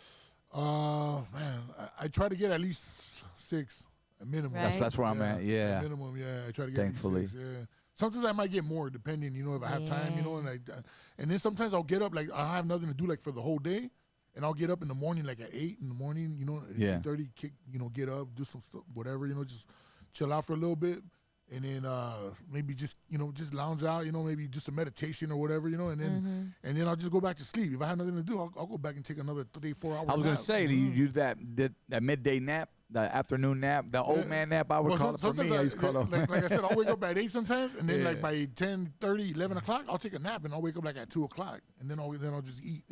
Yeah. And then I'll just exercise after that, you know, or before, you know. So depends. that's how you get your energy from getting your rest, from the food that you are eating, not like empty calories like the soda or the sugar, and through what was that? Oh, through exercising, right? That gives you energy. Exercise, yeah. Get your heart rate up. Yeah, it does. Yeah, it makes a big difference, you know. So that's been my diet, man. That'll do it. But people always think I'm on a special diet, you know, restriction. Like, I eat everything, man. But just anytime somebody's successful with weight loss, it's like, what did you do? What'd you do? Because everyone wants a quick fix, but it's the same answer: diet, exercise, lifestyle change. Yeah. Yeah, because this past, like I said, year and a half is where I dropped like a little over 100 pounds, like 100 and that's a lot. I want to say 120 pounds, maybe. That's a lot. Damn. About a Naturally? year and a half. Yeah, Shit. naturally. I was doing like, me and my son, we were dropping like 2 pounds a week. Yeah. That's really good. How much did your son lost? He lost, man, he was getting big already too, man. So he lost probably about, I don't know, Eric, do you remember how much he lost? Like 60, 70 pounds? Oh, shit. Yeah, he was really getting big, man, because he loves to eat hamburgers. Yeah. So if it was up to him, We all he'd eat do. hamburgers all day, though. You know what I'm saying? Right. So I had to restrict them to once a week. There you so go. we eat a lot of chicken and fish, you know? Yeah. You, know, You cook? Yeah. Lean protein. At the house, when I'm at the house and I had nothing, I'll cook. But most of the time, we're always on the road, you know? So we're always Right. on about. So it's kind of hard, but we're always finding different methods of Wobble trying grill. to Wobble grill or That Pollo There you Loco. go. Pollo Loco. Pollo Loco, Pollo Loco goes hard. so On the road, fucking Chicken and eating is broccoli. hard, bro. You know, it's hard because most of the restaurants that are open late night are always like the Jack in the Box. And We always hit the McDonald's and all that, Applebee's though, huh? Applebee's Always. is There's our always spot. Applebee's right next to our hotel for some reason. I don't know if it's just me. Always is And then we just Denver? hit that shit. Yeah, There's bro. always an Applebee's, dog. You know, we catch it at the last moment, 11:30, 11:30 at night, like bam, and you know. Run in there before they lock. For some, I gotta have a steak on the road always, man. Just pause, but you know what I'm saying? You know, something about it. I don't know. Shout out to Applebee's, man. This fool likes Whataburger. You like Whataburger? Yeah, like You ever had Whataburger? Like in Texas? In Texas, one time when we were a couple times when we were in Texas, we tried it. It was good. Whataburger or In-N-Out? But I had to go with In-N-Out. Yes. and then all day, dog. Cali lifestyle. I think we tried it 3 times, dog. The first time it sucked. The second time it was cool, and then the third time it was whatever, huh? Yeah. Mine suck all the way. I don't know. Damn. You know why? I'm Because like I sorry. went to Texas, and the Texas person ordered it for me, like how she got it done. Yeah. She put like all these sauces and shit on there, and All kinds of- bacon, Yeah, and you everything. gotta I'm know like, the oh, way. that shit tastes fire. Yeah. But You like when gotta I know ordered the- it, it sucked. The lingo, Yeah. the menu. Yeah. Yeah. If somebody knows what exactly. They've been there so many times. They know how to get it done. It's like going to In-N-Out and say, oh, I want animal style. Like Yeah. people from not from California don't know about that shit. a lot of people don't So know. true. Secret menu items. Animal fries and Yeah. Grilled onions, all that shit. Why you making me hungry? Extra spread. Chopped chilies with some spread on the side. Bubba's gonna get behind the kitchen now. This fool got bomb ass food here. You fuck with tacos? You still eat tacos? Yeah, all right? yeah, You still- man, Just yeah. less, right? Yeah, just less, man. Yeah, before I used to take down like 10 tacos in one shot. You No know? shit. The street Yeah, tacos? the street sometimes 20 depending, But yeah, now I'll do like 4 Yeah. 4 little tacos, and I'm good. And And you good. in my water, I'm straight. That's what's up. Yeah. So I want to go back, man. The 90s, bro. How you and I crossed paths. We did a couple shows early. Yeah, like we came early across. 90s, like 90, 91, when you guys were first blowing up on the scene, man. Man, Yeah. and we came and we were fortunate enough to come across like cats like. Well, when we came out to LA, it was you guys, right? Because you grew up where, Boyle Heights, or? Boyle Heights, East LA, yeah. And we did a lot of car shows, obviously, XYZs. I think you did a couple radio shows too, or Yeah, we just we did a couple of radio shows, and we did a lot of the car shows, man, because we were the ones opening up for you guys. yeah. In those early days, It was man, either when you you guys or the TNT or Yeah, it was TNT with and then who else? The Unit, that's what they the were. Unit, yeah, and then I think the homies from Rimpau Ave Mafia. I The mean, RPM. Yeah. I see a homie all DJ Ace. yeah, DJs for Trenier. Yeah, exactly, man. Yeah, so we were all in that circuit, man. You remember? Ringleader, was it Acer? Or no, Ace. I know what you're talking about, yeah. Yeah. What's your Nice name? He always dude. wears the hat? Yeah, he's always Yeah. like dressed With up. the glove? So, Yeah, like, yeah. Yeah, really cool, man. He's on tour with Trenier, man. Yeah, he's still in the mix, man, putting it down. You guys, how many of you guys? What, 2 albums? How many albums you guys had back then? You know what? We really, because we dropped a single in 1992, which was called "Do Pasa in the Ghetto." Oh, that's and, what it was. Yeah, and it was just one single. We're following up with a record. I remember Tony A. Remember Tony when High C and Tony A? Yes, sir. He started producing some tracks for us. And then we had some label deals, and the management that we had at the time was just screwing up everything, man. The labels were offering so much, and then we're going back and forth, but the manager just wasn't happy. And some of the money that we were getting was uncalled for an unknown group that was, Yeah. just coming out of East LA, and so we were like, dude, we got to take one of these deals, man, or they're not gonna mess with us anymore. And that's what happened. So then after that, we just started doing independent shit on our own, and we put out I think it was one album in '95. It was called Concrete Funk, and it was just strictly underground. Like we did just a few thousand CDs. Yeah. And that was it. But we toured off of it, and we were just selling them at shows. Yeah. And Getting then, the merch game on. And then we did in '97. We dropped an album called Live and Learn for Japan. And that was just strictly for them, which we did like 1,000 CDs just for the States. Yeah. But then once we got the deal, they didn't want to sell it. We got the deal with some record coming out there, and we went on tour in Japan for a little bit, and You made that specifically for Japan, for obviously. Japan, yeah, Out so it here, was it for a record label? well, out we there? did it. We did it for. We were gonna release it in the States, but then Japan called. They booked us out there because remember we had I don't know if you guys were on that record too. It was by Greenside Records, Definition of Brown. Yeah. With Andy, That was our label, yeah, Andy Herrera. Tony so, Mendoza. Yeah, so that one of the songs that was on there blew up in Japan. So we got a booking out of there. Next thing you know, they put us on tour. And then when we're out there, a label approached us about doing a whole record. And well, we have a record ready, you know. It's called Live and Learn. We showed it to them. They go, oh, we want to buy it. Yeah. So we worked out a deal. And did you tour out there in Japan? Yeah. So we did a little bit of touring out there for a little bit. And then I didn't want to come back, you know. They didn't want. What was your experience like? They were trying to keep me over there, man. They were trying to keep me as a sumo wrestler. Shit. Everybody in Japan is small. For starters, for short, you know what I'm saying? I felt like a giant. I did, and I'm only like 5'10", fool. Bobby fit like right in, you know what I'm saying? Because Bobby's like tiny, man. But I do remember like everyone was just looking at me like, you know. But Bobby kind of blended in as well. Yeah, man. But where would you end up over there? Do you remember the city with like Yokohama, Tokyo, and like a couple other little smaller Kobe, and all those places? We did a couple of clubs. Yeah, and then but the main show was the Lowrider Super Show. That's right. And then we were headlining, but we didn't know we were headlining. Damn. We showed up, and they were taking us to sound check, and then we're like, yeah, man, you know, our tour guide, our road manager, he was, you know, speaking to us and translating what the other guy was telling us, you know, and then after I was telling him, hey, so I go, so who's headlining, man? And then after he looked at me all funny, you know, like he thought like I knew, and because I thought we were just doing like a 15-minute set, you know, like 20 minutes tops. Nope, not in Japan. Yeah, no, and then he goes 1 hour, right? He goes, you guys are headlining, and I'm like, and I'm looking at the other guys in like, hey, bro, you hear that shit? He goes, this is we're headlining. I think they probably got the wrong group or something, man. So then after I asked him, I go, what do you mean? Like, he goes, well, who's opening? He goes, nobody. So we didn't even have an opener. Yeah, so nobody locally was rapping either. Nobody. I was like, yeah. So they threw us on for an hour, you know. And I was only prepared to do like a 20-minute set at the most, you know. So, but luckily my DJ, remember, I don't even remember DJ Clear. He had most of our shit on vinyl, the instrumental, and then he had DAT. So he had a portable DAT player with them. So he goes, don't trip, I got all the songs. And I go, yeah, but I don't think I can remember all the rest of the songs. Just the hits. Yeah, and then my other boy, the one that did backups, my boy Skinny, he goes, don't trip. He goes, I remember all your backups, so, you know, we'll cover it up if you forget.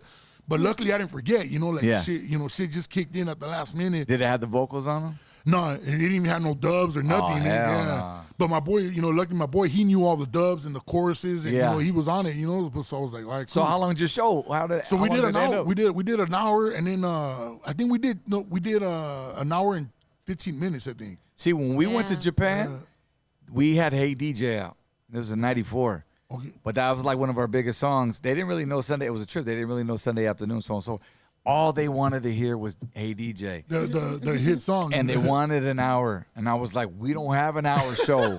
We got 20 minutes, if that. And so they said, do a Hey DJ 3 times. You'll be good. Oh, that's all they wanted to hear. That's all they wanted to hear. Fucking like a broken record. But we fucking did it. And we made it happen. So I feel you on that. That's kind of like what happened to us, too, because the songs that we were performing, they didn't know, but they were waiting for the song that was on that record I think was called Noisy Minorities or some shit. Okay. And they were waiting for that song. But so yeah, I mean the whole show went great. You know, the crowd, as soon as we stepped up on stage, the crowd went nuts. But as soon as we did that song, that last song, it was wild. But it was a trip because before we went out, we were like, it was like super quiet. I was like, well, you know, I knew it was supposed to be a big old show. It was snowing. You know, I go, people ain't gonna show up. It's fucking snowing. In Japan? Yeah, it was snowing. I think, you know, the day we got the next morning, we woke up, it was snowing. So, and then the guy was, no trip. People coming in on trains. You're good. People are gonna show up. I was all right. And it was just so quiet. I was like, dude, this is gonna be weak, you know? Yeah. And when it was time for us to go out, I kind of looked out. I was able to see out to like the crowd. I don't see nobody, so I got up on the stairs a little bit where you can see out on top of the stage. And I look out, and I just see a bunch of people just sitting around like, you know, with their legs crossed on the floor. Shit. And then I started looking around real good, and I started seeing people wearing logs, bald heads, and then I seen Bloods and Cribs. And I was like, hey, bro, some shit's going to go down. Like, oh, no. It's just a fashion statement here, bro.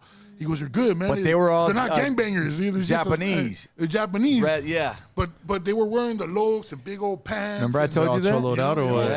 Yeah, some fools had East LA hats. They all look Mexican too, fool. Some fools had Compton hats. Yeah, I was suspenders with the white beaters. He told them, man. They got the Lolos too, huh? Oh, they had the Lolos on deck. Yeah, they had mad. Although they kind of sounded like shit because I guess they don't really know. They didn't know how to work on them because their shit is like super technical. Yeah. Because I remember the fools like from out this way, the homie Bert, man, send lowriders out that way to go sell to Japan. Yeah. They would sell them, they would make mad money on those things, man, because these fools would pay like 2-3 times the price. Yeah, absolutely. And they would buy our Levi's, they would buy our starter caps, all that shit. Like hats like those, bro, easily 40, 50. Well, now they're 20. You probably get like $60, $70 for those hats right there. Damn, you can triple everything over there. Yeah. We took a gang of shirts and we sold some at the obviously at the event, and then some other store, some little mom and pop store came and he goes, I want to buy all of them and shit. And then they wanted to order more, so we're like, well, we don't got, you have to place an order so we could get them, ship them to you over here. So they go, no problem, but we want to buy all these. We had like a shitload of shirts. Yeah. So they took all of them off our hands. There's a lot more pop-ups nowadays over there. We get hit up on every now and then. Send us your merch. I have a store over here, man. I want to buy it all. I'm like, hey, I'm trying to figure out how the hell to do that though, man. Like, how the hell do you? That's gonna be one hell of a shit. You gonna pay shipping costs too? Because that shit ain't. Tell them. But I think they will though. It's a hot commodity. Yeah, they'll pay for the shipping. They just want to get it out. Exactly. Because they're gonna make mad money on it. They'll sell it for like 3 times what you're selling it for over here. Note to self. Let me hit this fool back after this right here. We got Citric tea. Was it ever citrus tea?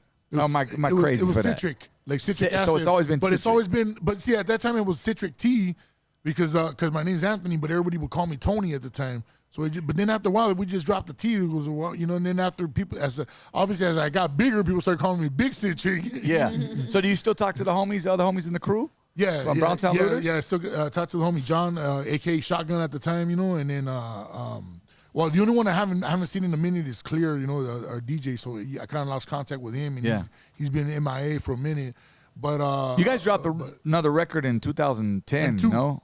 In 2002, we dropped a double CD album. Okay. With Líderes, and that was also with Andy. He helped us kind of get that deal, Andy Herrera. Okay. Yeah. So nothing in 2010 then, or and in 2010. When was the last one you guys did? In 2004 we actually dropped an all Spanish album. It was called Pueblo Café. Okay. That's when we just kind of transitioned from Browntown to just Pueblo Café, and we started doing all Spanish. And that's at the time when that's when Acquid was coming out. I was about to say, we just did a show with Acquid yesterday. Yeah, we were signed to the same management at the time. Oh, were you? Acquid, yeah. So small world. We were on the same label. Because those fools, they started out English. Yeah, because on quality, and then it's crazy. Yeah, because when they started off, it's crazy. Like the manager that we had at the time when we were doing Dope House and Get Our First Single, they came to us one time when they had they had a demo called Juvenile Style. That's who they were called, Juvenile Style. And then the manager, our manager at the time, played it for us. Goes, "What do you guys think?" These some kids from South Central, and we started bumping. I go, "Dude, these guys got flavor, man. These guys are dope." It was on some like boom bap hip hop shit. They were like straight doing some hip hop. That's when they had the ponytails and all that. Yeah. So they had skills, So we're like, dude, these dudes are dope, man.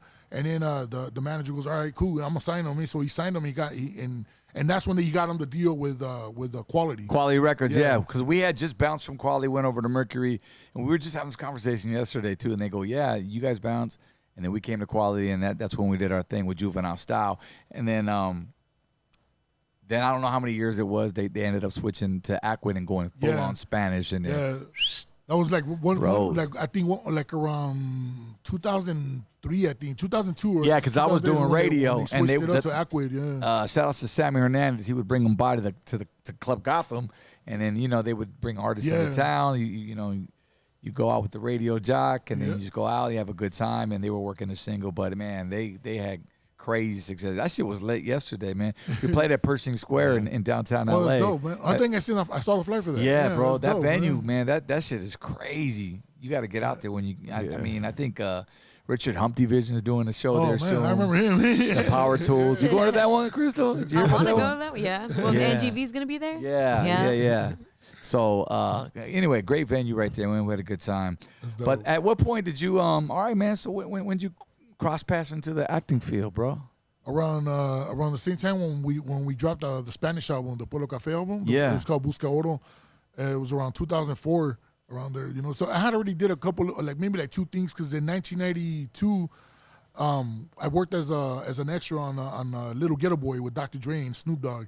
So you see us in the video, you can see it. I saw you post a photo. Yeah, of it was that. It was from that. Yeah, so it was us, Proper Dose, and I think Frost was in there too. Frost, right? Booyah Tribe. Yeah. So they got us all in there, and it was funny because we're in the prison scene. In the prison scene, we're supposed to be having a riot, and everybody's just smiling in there having a good time. The director was getting mad, kept yelling, "Hey man, you guys supposed to be in prison, man! Stop smiling, man!" But everybody's in there just having a free for all. No shit. Yeah. So but so everybody got serious and they got the shot, man. But that was like my first really like doing like trying like on some acting shit. Did you have an agent or no? On this No, because at that time we had just dropped Dope House in the Ghetto, so we were doing music. I wasn't even tripping on trying to be an actor. Yeah. And then in 2002, I got another extra role as a prisoner in a movie called El Padrino with Damien Chapa and Tiny Lester Jr. Rest in peace. The homie that played Debo. Yeah. So Damien Chapa from Blood In, Blood Out, he played Miklo. Oh, yeah, the Güero. The Güero, yeah. He's half Mexican, half Güero. Yeah. So I did that, and I was just like, oh, this is pretty dope. So after that, I wasn't really tripping because we were still focused on trying to do the Spanish shit, and we had a promo tour lined up. We got signed to a major label from Mexico. So you were still doing the rapping thing. Yeah. So we were getting ready to go on the road when we had just finished recording the album. We were getting ready to go on the road when I got the audition for a movie called Idiocracy. Yeah. And then the wig though. Yeah, the wig. Yeah.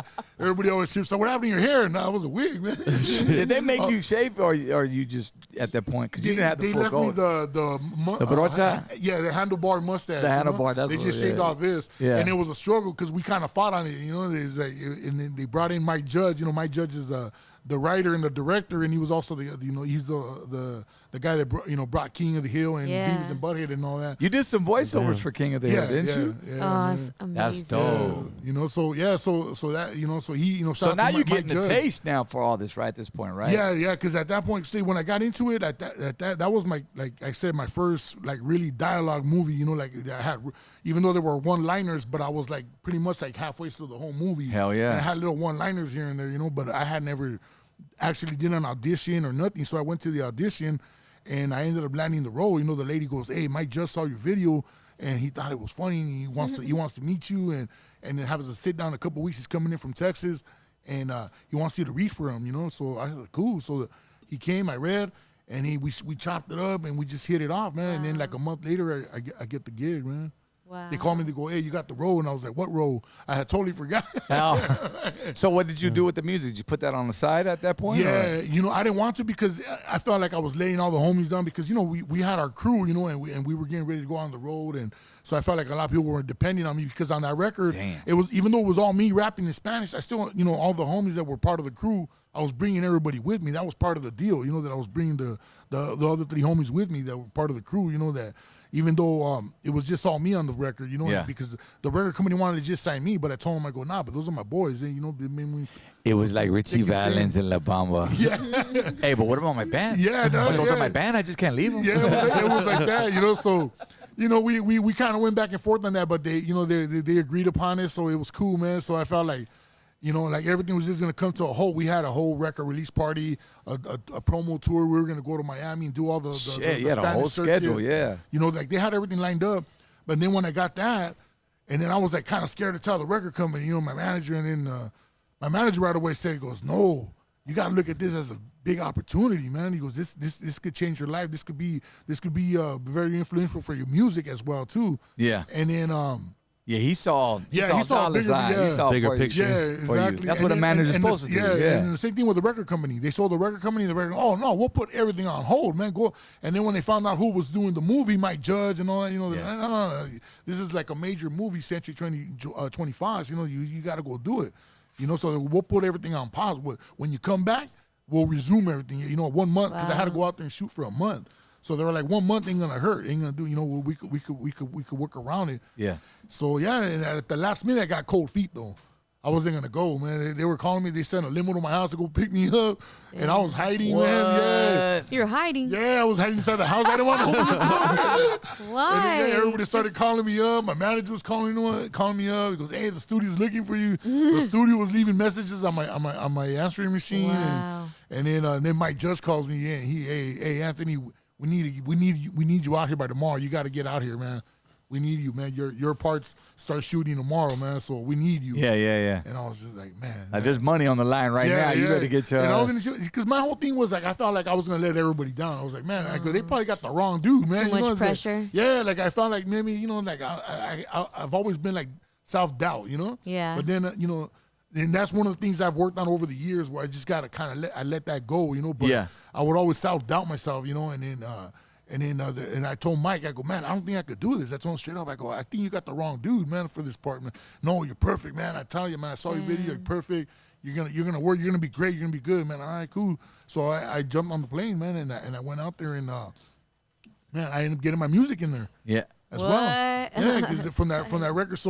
So off that record, it's like it's made so much noise, like, you know, because of the movie. Yeah. And because not only that, he put it in a couple other things like Silicon Valley on HBO and a bunch of other things, you know. And talk your shit, homie. Yeah, let's go. So it helped, you know, like on that. So to this day, when people say about how was that you make money in the music, I go, well, that's probably the biggest money I've ever made on that record, because everything else was cool, but not until that record hit on the movie, you know, on the soundtrack. So this was on the Idiocracy? It's on the Idiocracy. Yeah. He used like 2 songs. So he asked me, one day, we were at lunch, and he came up to me on my table, and he goes, hey, I know you do music too, man. Is there any way I could get some of your music? And I go, yeah, we're about to drop a record. I go, let me call the record company and see if they can send me some promos in. Yeah. And as soon as I called the record company, they shipped them overnight. The promos, yeah. So I gave him a couple copies, you know, some to his producers and stuff like that.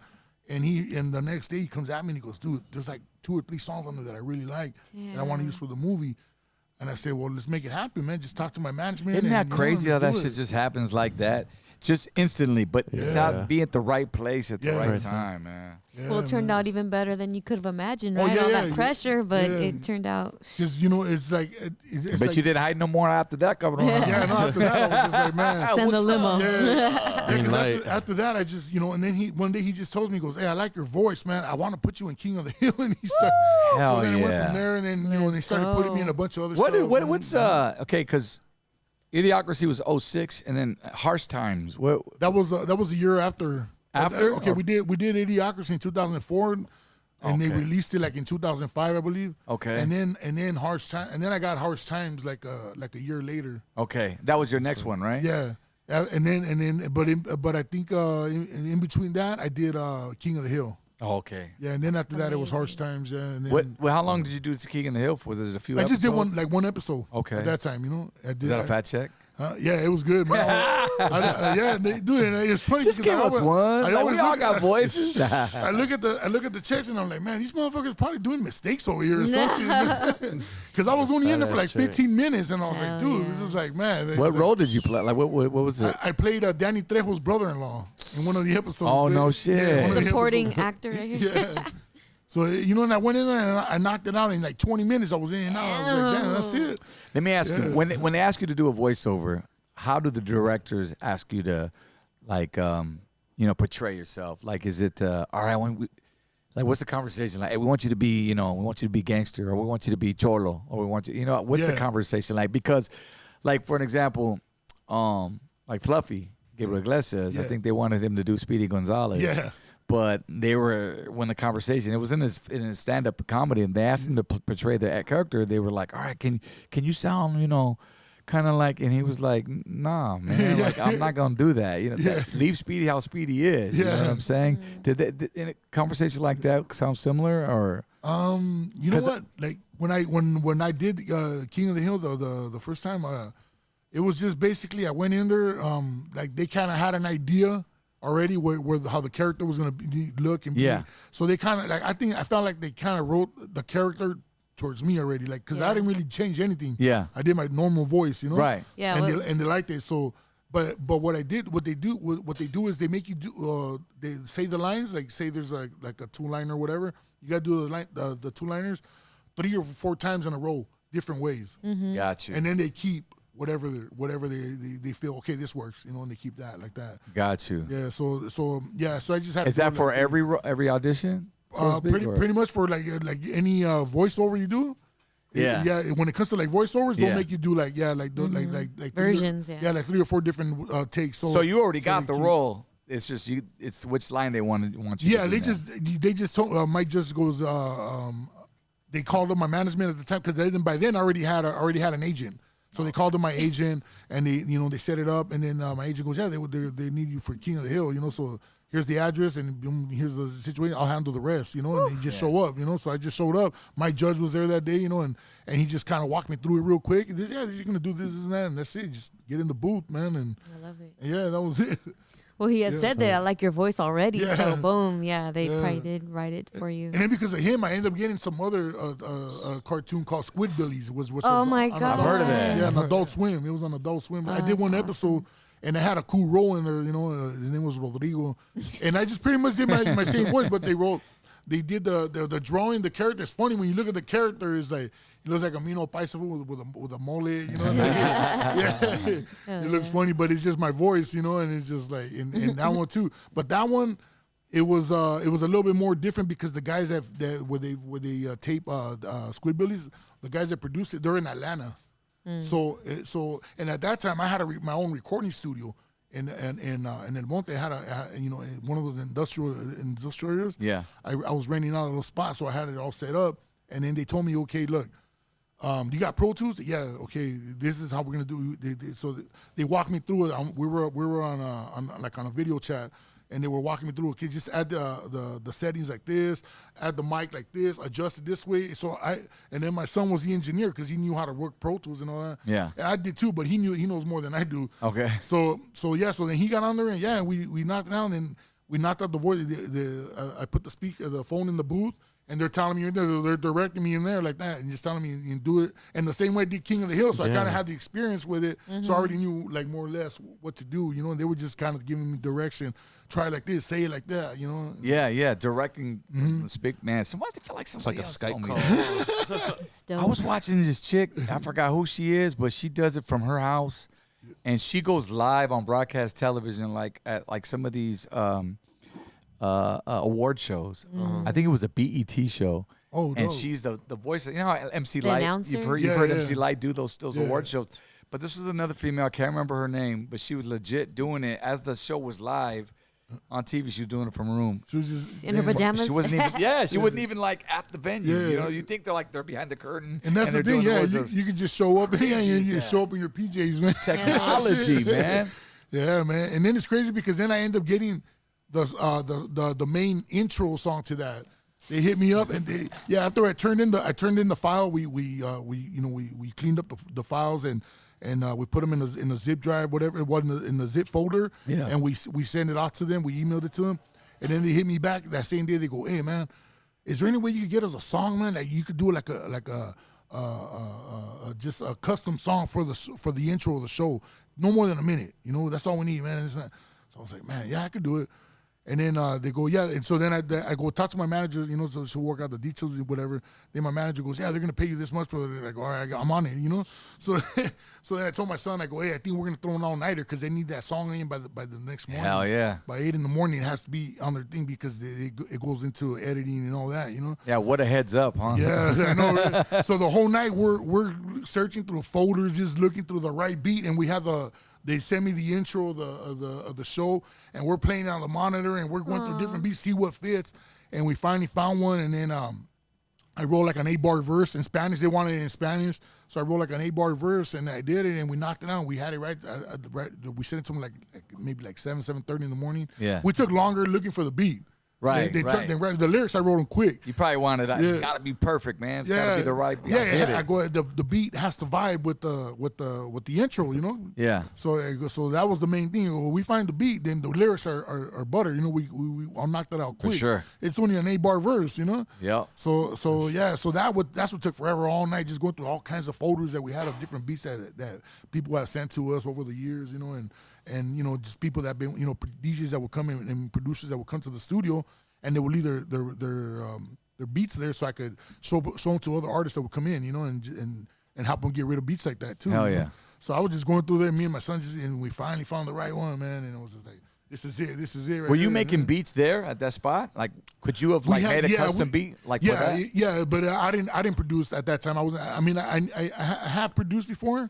You know, but at that time, I go by. If I start doing this, we're never gonna get done. I gotta find something that's already done, or I'm gonna have to call somebody late night in the middle of the night. Just bring somebody over to the studio right now, you know. Yeah. But we had something in the folder that finally okay, this works, and that's when I'm gonna start writing. And we were in there pretty much all night because I had already finished doing the voices for the show, and then that we knocked out almost by midnight. So now I got from midnight till 7 in.the morning to turn in a custom song. Yeah. Pressure's on. Yeah, so you made it happen. Yeah, we made it happen. And it's just like, man, so. I guess the money motivated too. You gotta make that deadline, huh? Oh yeah.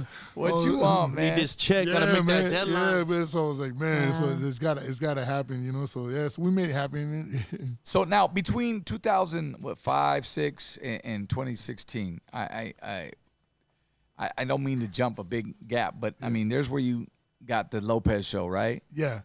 Around 2015. 2015. Was there other shows in between, or did you just kind of take a break? That we need to know about. You know what I mean? Yeah. No. At that time, I was still acting, but I was running the studio. So I was running the studio, and the studio was like pretty much every day we were booked. Every day we were blessed to have bookings every day. So we were having artists every day. So and then it got to a point where I couldn't do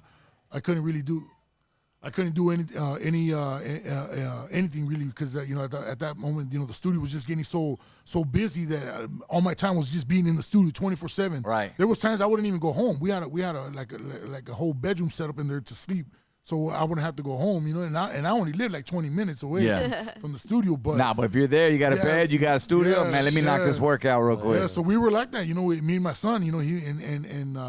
What happened is that he started engineering. I started telling him, hey, well, because he was good with computers and technical stuff. So I told him, I go, hey, man, you're going to have to help me here, man, because I'm starting to get other gigs as, other shows. I was doing like little small appearances on different shows. And then I started doing like background too. Like I was still doing like background on other stuff, Yeah. And I was getting little commercials here and there and stuff like that. So I was trying to do that and then run the studio. So my son says, I'll run it. So him and one of my other boys started, they started doing sessions there and they started running it. So there you go. So like that, we kept the flow going, and then while I was doing the acting stuff and then I was getting hired like to do bookings, like for hosting events and stuff. Yeah, like that, sure. You got to make that money on the side, so man. I was so it's all part of the game. Do all that and just you a jack of all trades, homie. Come on, man. Like that's what we do. Yeah, man. It was just the constant grind, man. Every day, man. I never thought about anything. The day.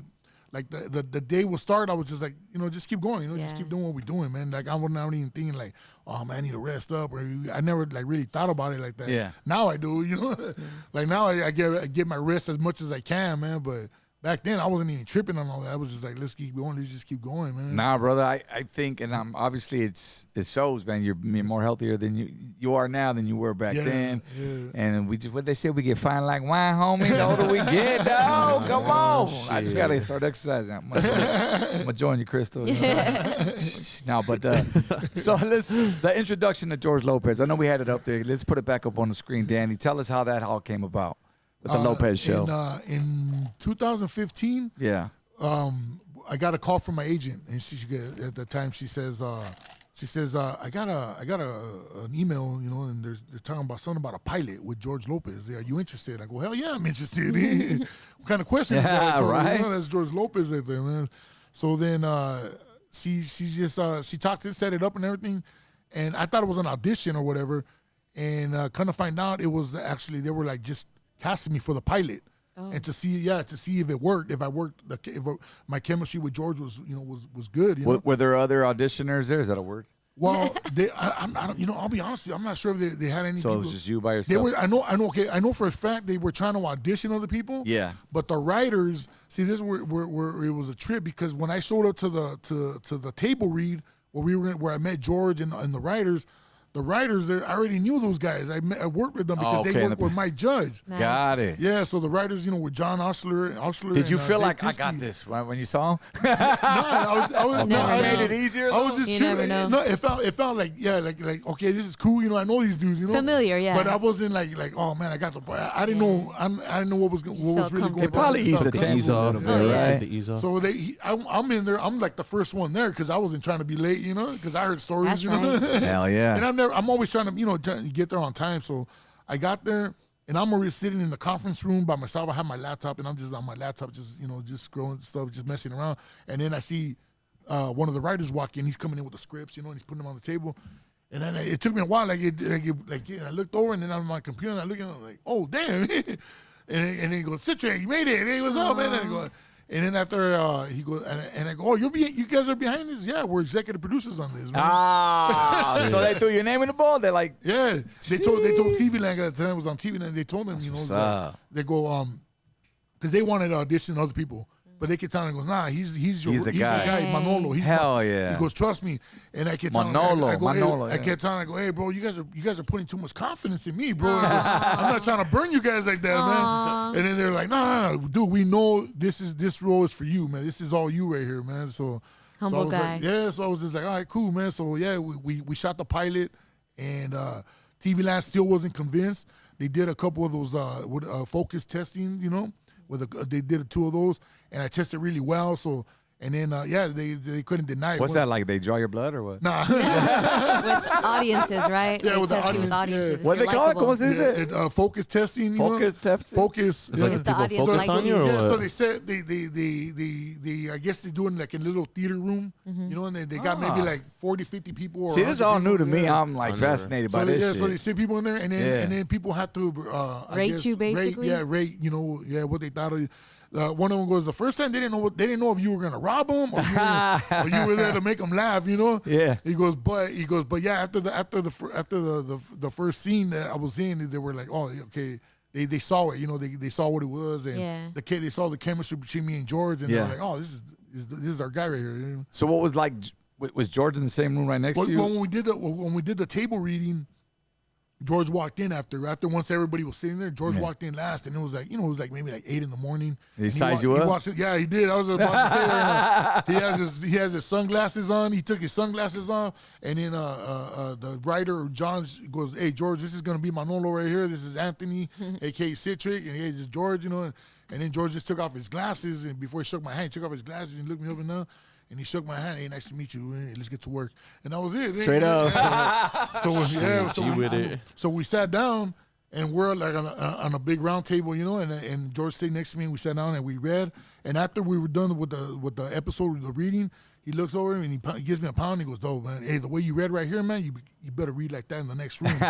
And I'm like, "What do you mean the next room?" Yeah, we're gonna do another reading for the executives of TV Land, like the network. Oh shit, the head honchos. So they took us to the next room, and there was like maybe like 20 heads in there, and they had a long table. And I'll put more stress on your plate. Yeah, so they had us on a long table. George is in the middle. I'm next to George. And we got like an audience, like 20 people sitting there, and we walk in, they're getting coffee and donuts, and they're getting ready like they're gonna watch a movie or some shit. Yeah. Ready for the show. Yeah. So these we sat down, and we started reading. Got to my part. When they got to my first line, I stumbled on the words. Yeah, and then you see George kind of looking. I didn't even want to look at him, but I caught it right away, and I caught it, and I made it kind of funny. And then the executive started laughing. So you improv'd it after that. That's so once dope. They laughed, then I knew, okay, I get it now. I get it what it is. Yeah. So then after that, it went smooth, and they were laughing the whole time through the whole thing. Yeah, with the so it was kind of like a theater, almost like a theater play in a way. Yeah. What's George like on the set? He was cool, man. He roasts you a lot. No shit, like off camera, like just. Yeah. He just, he'll be roasting you a lot. Like he'll be, I don't know. He was, hey, Citric, what happened to your tia? The one that was, he'll just start throwing shit like that. Was there always was there somebody that he picks on in particular, or is like the whole set he fucks with? The way with George is, man, if he likes you, he'll roast you. If he don't like you, he won't even talk to you. That's pretty much how it is. Right? I've had some. I used to take shit personally. I still do sometimes, but motherfuckers will tell me, look, when I stop fucking around with you, it means you got a problem. Yeah, because he feels comfortable. Yeah. He feels comfortable with you, man. And so it was always he calls me Citro. Citro? Yeah, he changes everybody's nickname or name, whatever. Yeah, he'll call you something different, but close to what your name is, but he'll change it up a little, So on set the whole time, hey, Citro. That's cool, man. So you had what 2 seasons or? We did 2 seasons. All right, we did 2 seasons, and it was it was wild, man, because I had never done anything like that, So it was just like I was learning a lot because I had did a couple movies. background, on different TV shows and stuff like that. Yeah. But I had never been a co-star like that, Yeah. So Was that your claim to fame? Like yeah, because that opened up a lot of doors after Hell that, yeah. like a lot of doors, So even this day, so it still opens a lot of doors, and that's kind of led me into stand-up comedy, and. Well, let's go there, man. I mean, shit, Mr. Jack of all trades. I mean, what made you get into that? I know you were working with what's his name, Medina? Yeah, Phil Medina. Phil Medina. Yeah, that's my brother right there, man. That's my brother That's from a another funny mother, man. motherfucker Yeah, right he there. is, man. What's up, Phil, bro? Yeah, shout out Hey, to Phil Medina, man. I'd love to have him on the show. Yeah, man. no, he'd love to Run come it. out, man. He'll come out, man. dope. That dude kills it, man. Every time we go places, that dude kills it, man. And there's times when he's really hard on himself, and I kind of feel him because that's the way I am too. But there's times when he's just like kills, and he'll be like, He's a get off natural, stage, bro. and he's like, and you'll be pissed, and they're like, nah, man, I wasn't feeling, bro, you fucking destroyed. What are you talking about, Dougie?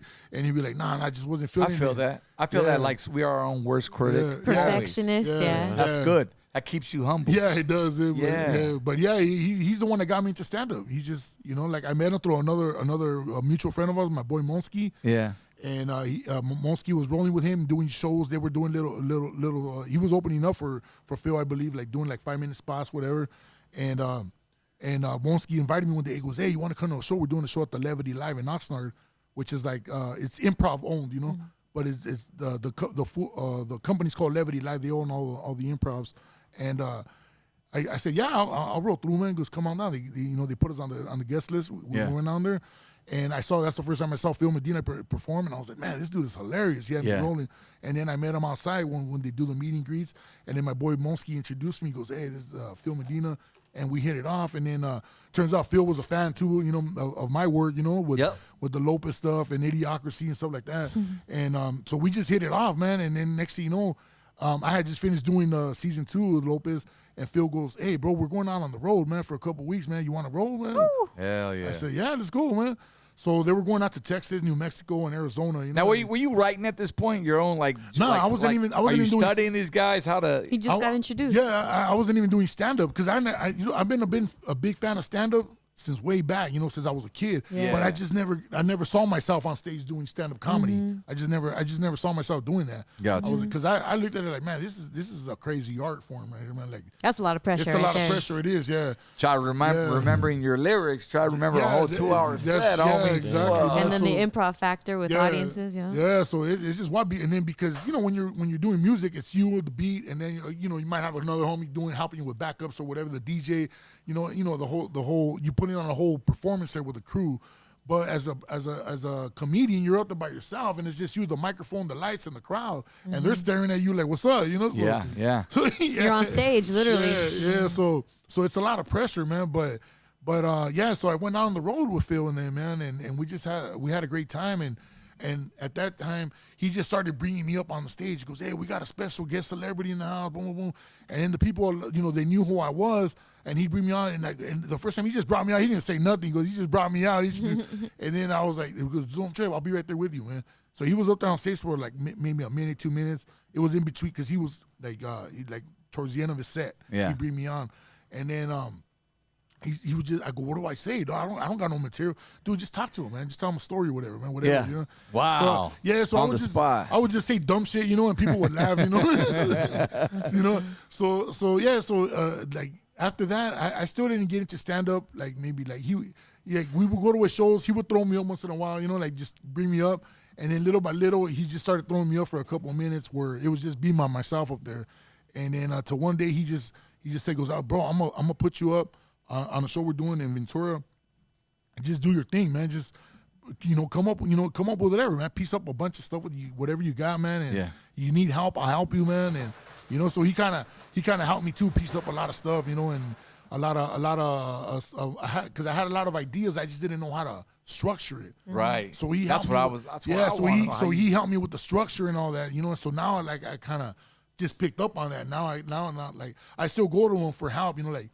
Look, I'm having trouble with this, man, with this punchline, or how do you think I should reword this, And Right. And then he'll tell me, try this, try that. And then so we do a lot of shows, we do a lot of small shows, and those were where I'll practice, like I'll throw out new stuff New and material? see what lands and see how to work it. So I'll do that a couple of times So then when I feel comfortable, okay, now I feel comfortable. Now this worked, and then my son films all the shows.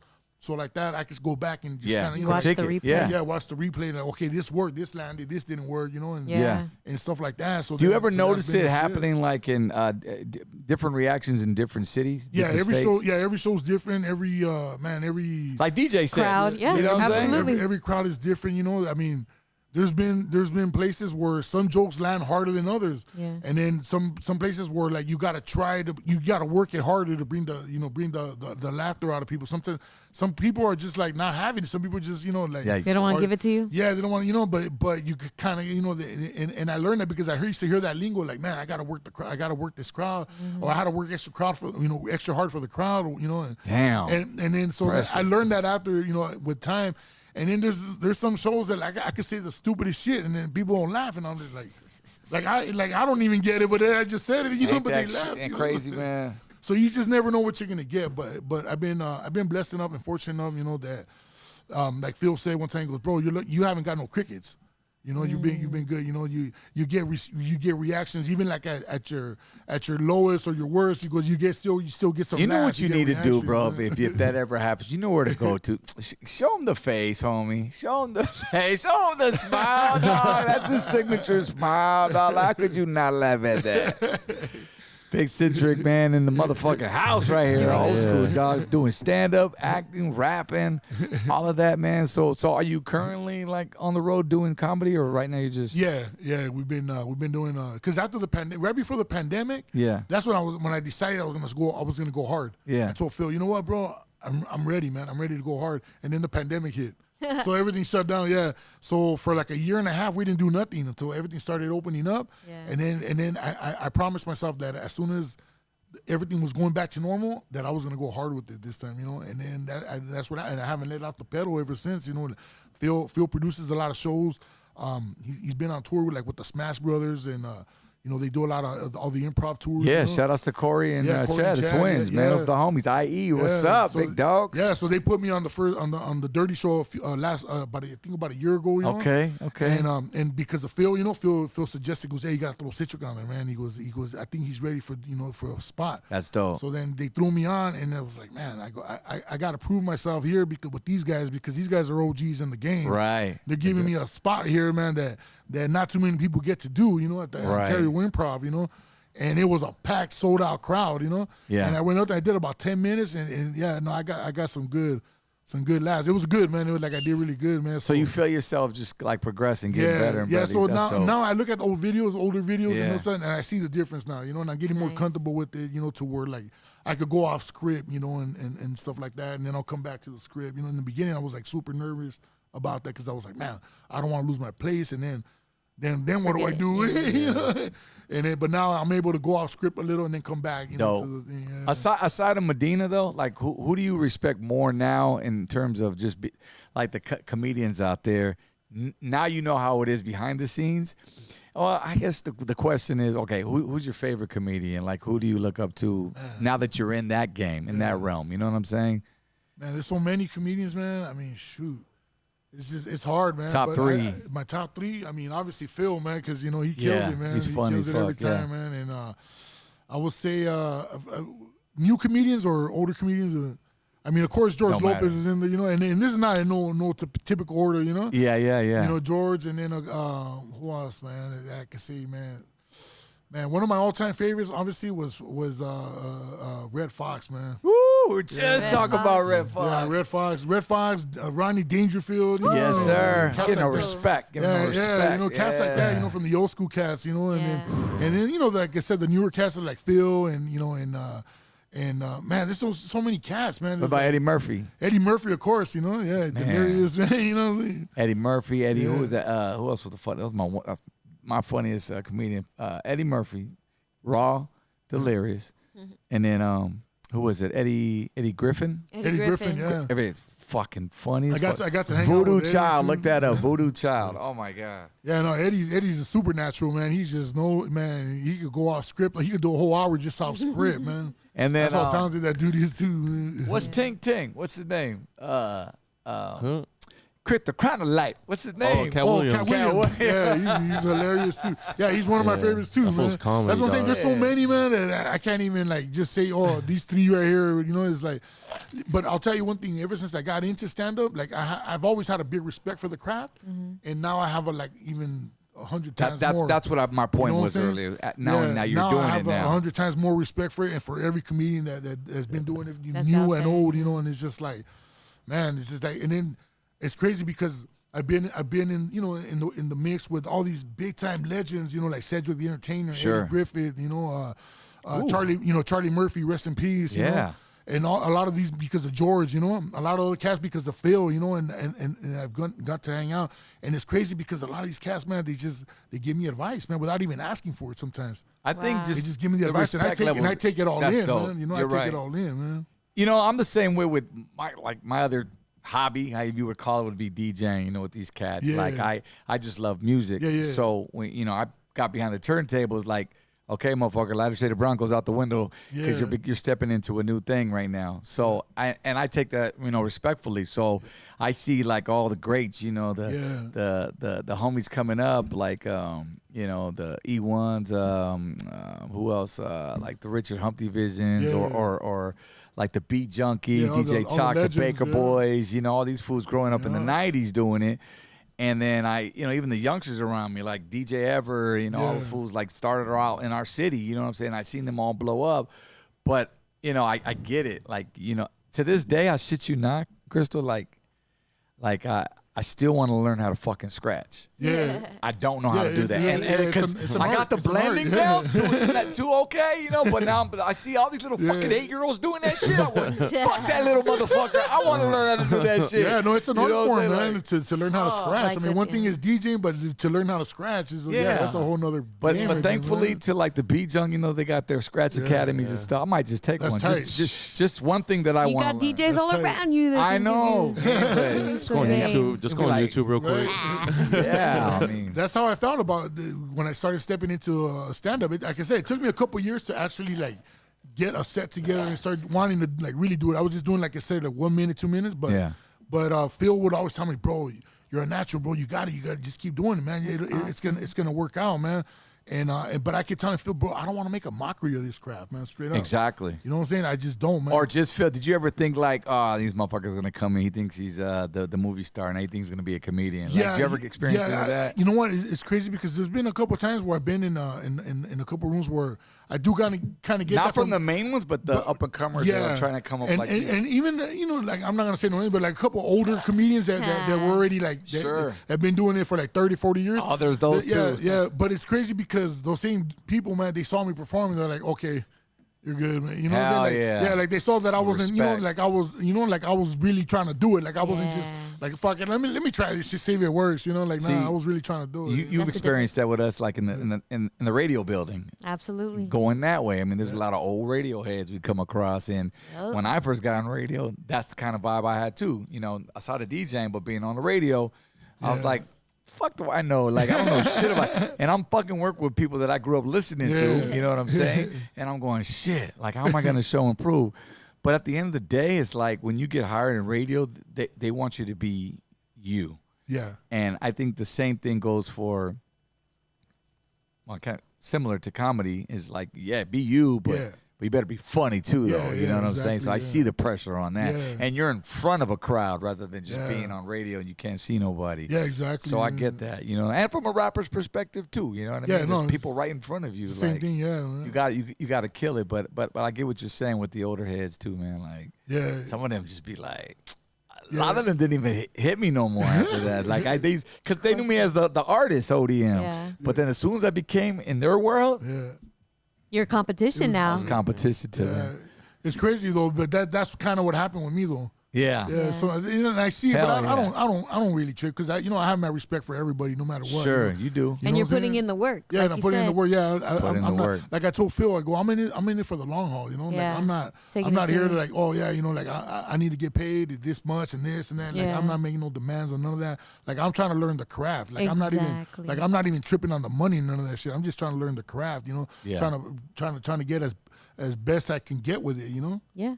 And that shows through. Yeah, just been, so it's been a journey, man. It's been a journey, man. But every day I'm learning, every day's a new day, and I'm always trying to learn. Like I feel like you can never stop learning.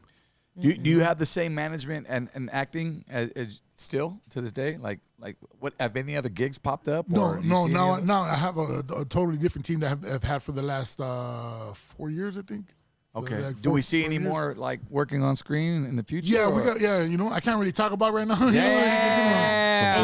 What's cracking? The whole strike right now going on and everything. But so that's right. Hollywood team. Sags on strike, huh? But you know what I'm saying. When the time is right, we'll make those announcements, man. First, what about comedy shows? When are you playing anywhere near? We're doing, I'd like to go check you out. This Saturday we're doing a small intimate show in Commerce with Richard Villa. It's a Magay Sports Bar and Grill. And then on you said what? Magay Sports Bar and Grill. You said that too quick. Yeah, I know. I said a gay sports Sports Bar. Hosted by Trino and Adam. and then on the 26th, which is the following Wednesday, I'm at the Laugh Factory with Paul Rodriguez. Hell yeah, Padrino. He does a show every Wednesday at the Laugh Factory called Spanglish. And cool. So Phil just did it a couple weeks ago. Destroyed, man. Where's that at in Hollywood? The Laugh Factory in Long Beach. In Long Beach. Invite us out, bro. We if you guys want to go out, I'll get you guys some tickets. Please. Yeah, I'll get you guys tickets. I speak Spanglish, I'm saying. Yeah. But the funny part is that the majority of the comedians that go out there don't even do it in Spanglish or Spanish. Fuck it. They just do their set, regular set. But some cats will throw in a couple of words in Spanish. They do it for the title, for the label. Yeah. Bringing the crowd. Yeah, exactly. I mean, look at Los Tóxicos, man. Yeah, that was dope. Like with Concrete and Jay and Jesse. Shout out to the homies and shit, man. Those guys are doing their thing. Those guys are doing it, man. Spots, man. And and it's good to see all that, man, because you know what I'm saying. It's like at the end of the day, as cliche as it might sound or corny, man, as laughter is the best medicine. Absolutely. For the soul, man. It's good. So we need more laughter out there, man. And I noticed that more comedy clubs are starting to pop up. Really? Yeah. Okay. Like Bellflower, they got one called the Stand Up Comedy Club. We did a few shows there last month, and it's a real nice club. A lot of people don't even know there's a comedy club in the middle of Bellflower. Yeah. Bellflower downtown. So we're starting to let people know, hey, man, there's a club right here, man. You come support. Laugh. You're gonna come. Yeah, Concrete just did it. Like I think last weekend or something. He did like 2 or 3 shows there. Him and Jay, I think. Yeah. Okay. So it's like. It's starting to pick up, but it's been there for a couple of years, so it's just kind of like slowly starting to get out there, man. You know who else is funny as fuck, man? I don't think he gets his flowers is Momo Rodriguez. Yeah. Shout out to Momo. Yeah, you ever come across paths with him? Yeah. No, we still hang out a lot, man. You know what I'm saying? But we just have, after the pandemic, a lot of stuff just happened, and everybody's doing their own thing. He got busy. We got busy doing our own thing, But we talk once in a while, he'll hit me up on Instagram or he'll text me, stuff like that. Does he, has he said anything or commented about you doing stand-up comedy now? You guys ever had a conversation in regards to that? We talked about it before I even got into stand-up, Okay. And then he was telling me, he gave me the sign of the cross. Persínate. He goes, He goes, yeah, wait till you see what you're getting yourself into. That's all he told me. Yeah. And I remember one time George asked me too when we first started working on set, and because the other guy Moranzo, that was our other co-host, he was a comedian, and him and Moranzo were talking and then about stand up and gigs and dates and all that. And then he turned around and George asked me, he goes, "What about you do stand up?" And I go, "I wish." And he goes, "Oh, you're the lucky one." It's tough, bro. I don't know about doing that, man. But I see it, I see it, there's it's like with anything, man. There's a lot of drama, a lot of BS that goes with it, man. I bet. But you just kind of, stay in your own lane and just keep doing what you're doing, man. I see that with you, though. But the thing about it, you have so many talents, bro. Like, you could just you could probably throw your own shows if you wanted to. Yeah, eventually, like Phil tells me, he goes, "Bro, you're ready to headline." I go, "No, I'm not." I'm ready, I'm like Phil's feature, sometimes we go to shows and like this last show we did in Lancaster this past weekend, Man, it was super hot, man. It was like hotter than the devil's asshole up in I there. bet. Shit. But, not that I would know, but man, we went up there doing it, and then the air conditioner wasn't working, so it was like super hot. It was hot being box. filled. So you had an angry crowd, no? Oh yeah, they were pissed. Yeah, man. they were trying to laugh. And then it was kind of like a fundraiser, so they were there for like 5 hours already. Oh shit. So Phil was telling that my boy Benny Mena that was hosting, he was like, hey, put me on like maybe third or something. Yeah. And then I told Benny on to say, hey bro, put me on before Phil. Don't put me on after Phil. I'm following that fool. That's dope because Phil's like your biggest supporter because he basically helped you out, but I mean he sees that in you. I think that's dope. And so he's always telling me, he goes, bro, you're gonna be headlining your own shows soon, man. He goes, you're growing quick. You're growing quick. You're faster than most comedians do. And I go, I go, like I feel humbled by that, but at the same time, don't tell me that, Doug. What's your set like? I mean, I don't expect you to give me all dirty. of it. Is it? I like that. It's dirty. For the most part, it's dirty, You talk about the hyenas or what? They're like dates, and just dumb shit, with the hyenas, just the dumb dates, and just, the struggles of dating, and Are you married or no? No. Have you ever been married? I was at one point, yeah. How many years? Yeah, 7 years. Okay. Yeah, it was the lucky number 7, So now when people, get married, instead of telling them congratulations, I tell them sorry to hear that. Yeah. You got that? The homie got the 7-year itch. 7-year itch. God dang. So how many you got your son Just here? my son. Yeah. So that I know of, yeah. He actually, I heard that something happened to him, right? Yeah, in 2018. Yeah. 2018. Can we shed light on that a little bit, man? Because I heard you tell the story before our audience. Go ahead, brother. So in 2018, around August, he was driving for a rideshare company, and he had a couple of passengers in the car. He was doing his thing. He was an all-nighter. He would work only on the weekends because that's when, he would make more money. So he would work all-nighters, and it was like 4 or 5 in the morning, where I guess he got into an altercation with some other guys. I don't know if they cut him off or he cut them off, but the police report said there was like road rage Like involved. some road rage shit? Yeah. And one of the witnesses says that he just heard a bunch of yelling, people yelling back and forth at a red light, because he was out, some dude was like smoking a cigarette, getting ready to go to work, and warming up his car, and he said he just heard a bunch of people yelling, cars revving up their engines. The light turned green. They took off, and I guess Eric took off, and he was in front, and the guys caught up to him, and the passenger blasted, I don't know, like 4 or 5 times, but one of the shots hit him. But lucky, and he was driving. He was driving, and he had 2 passengers in the back. He had 2 passengers, yeah. So it was wild, and after that, so so the bullet's still in his head.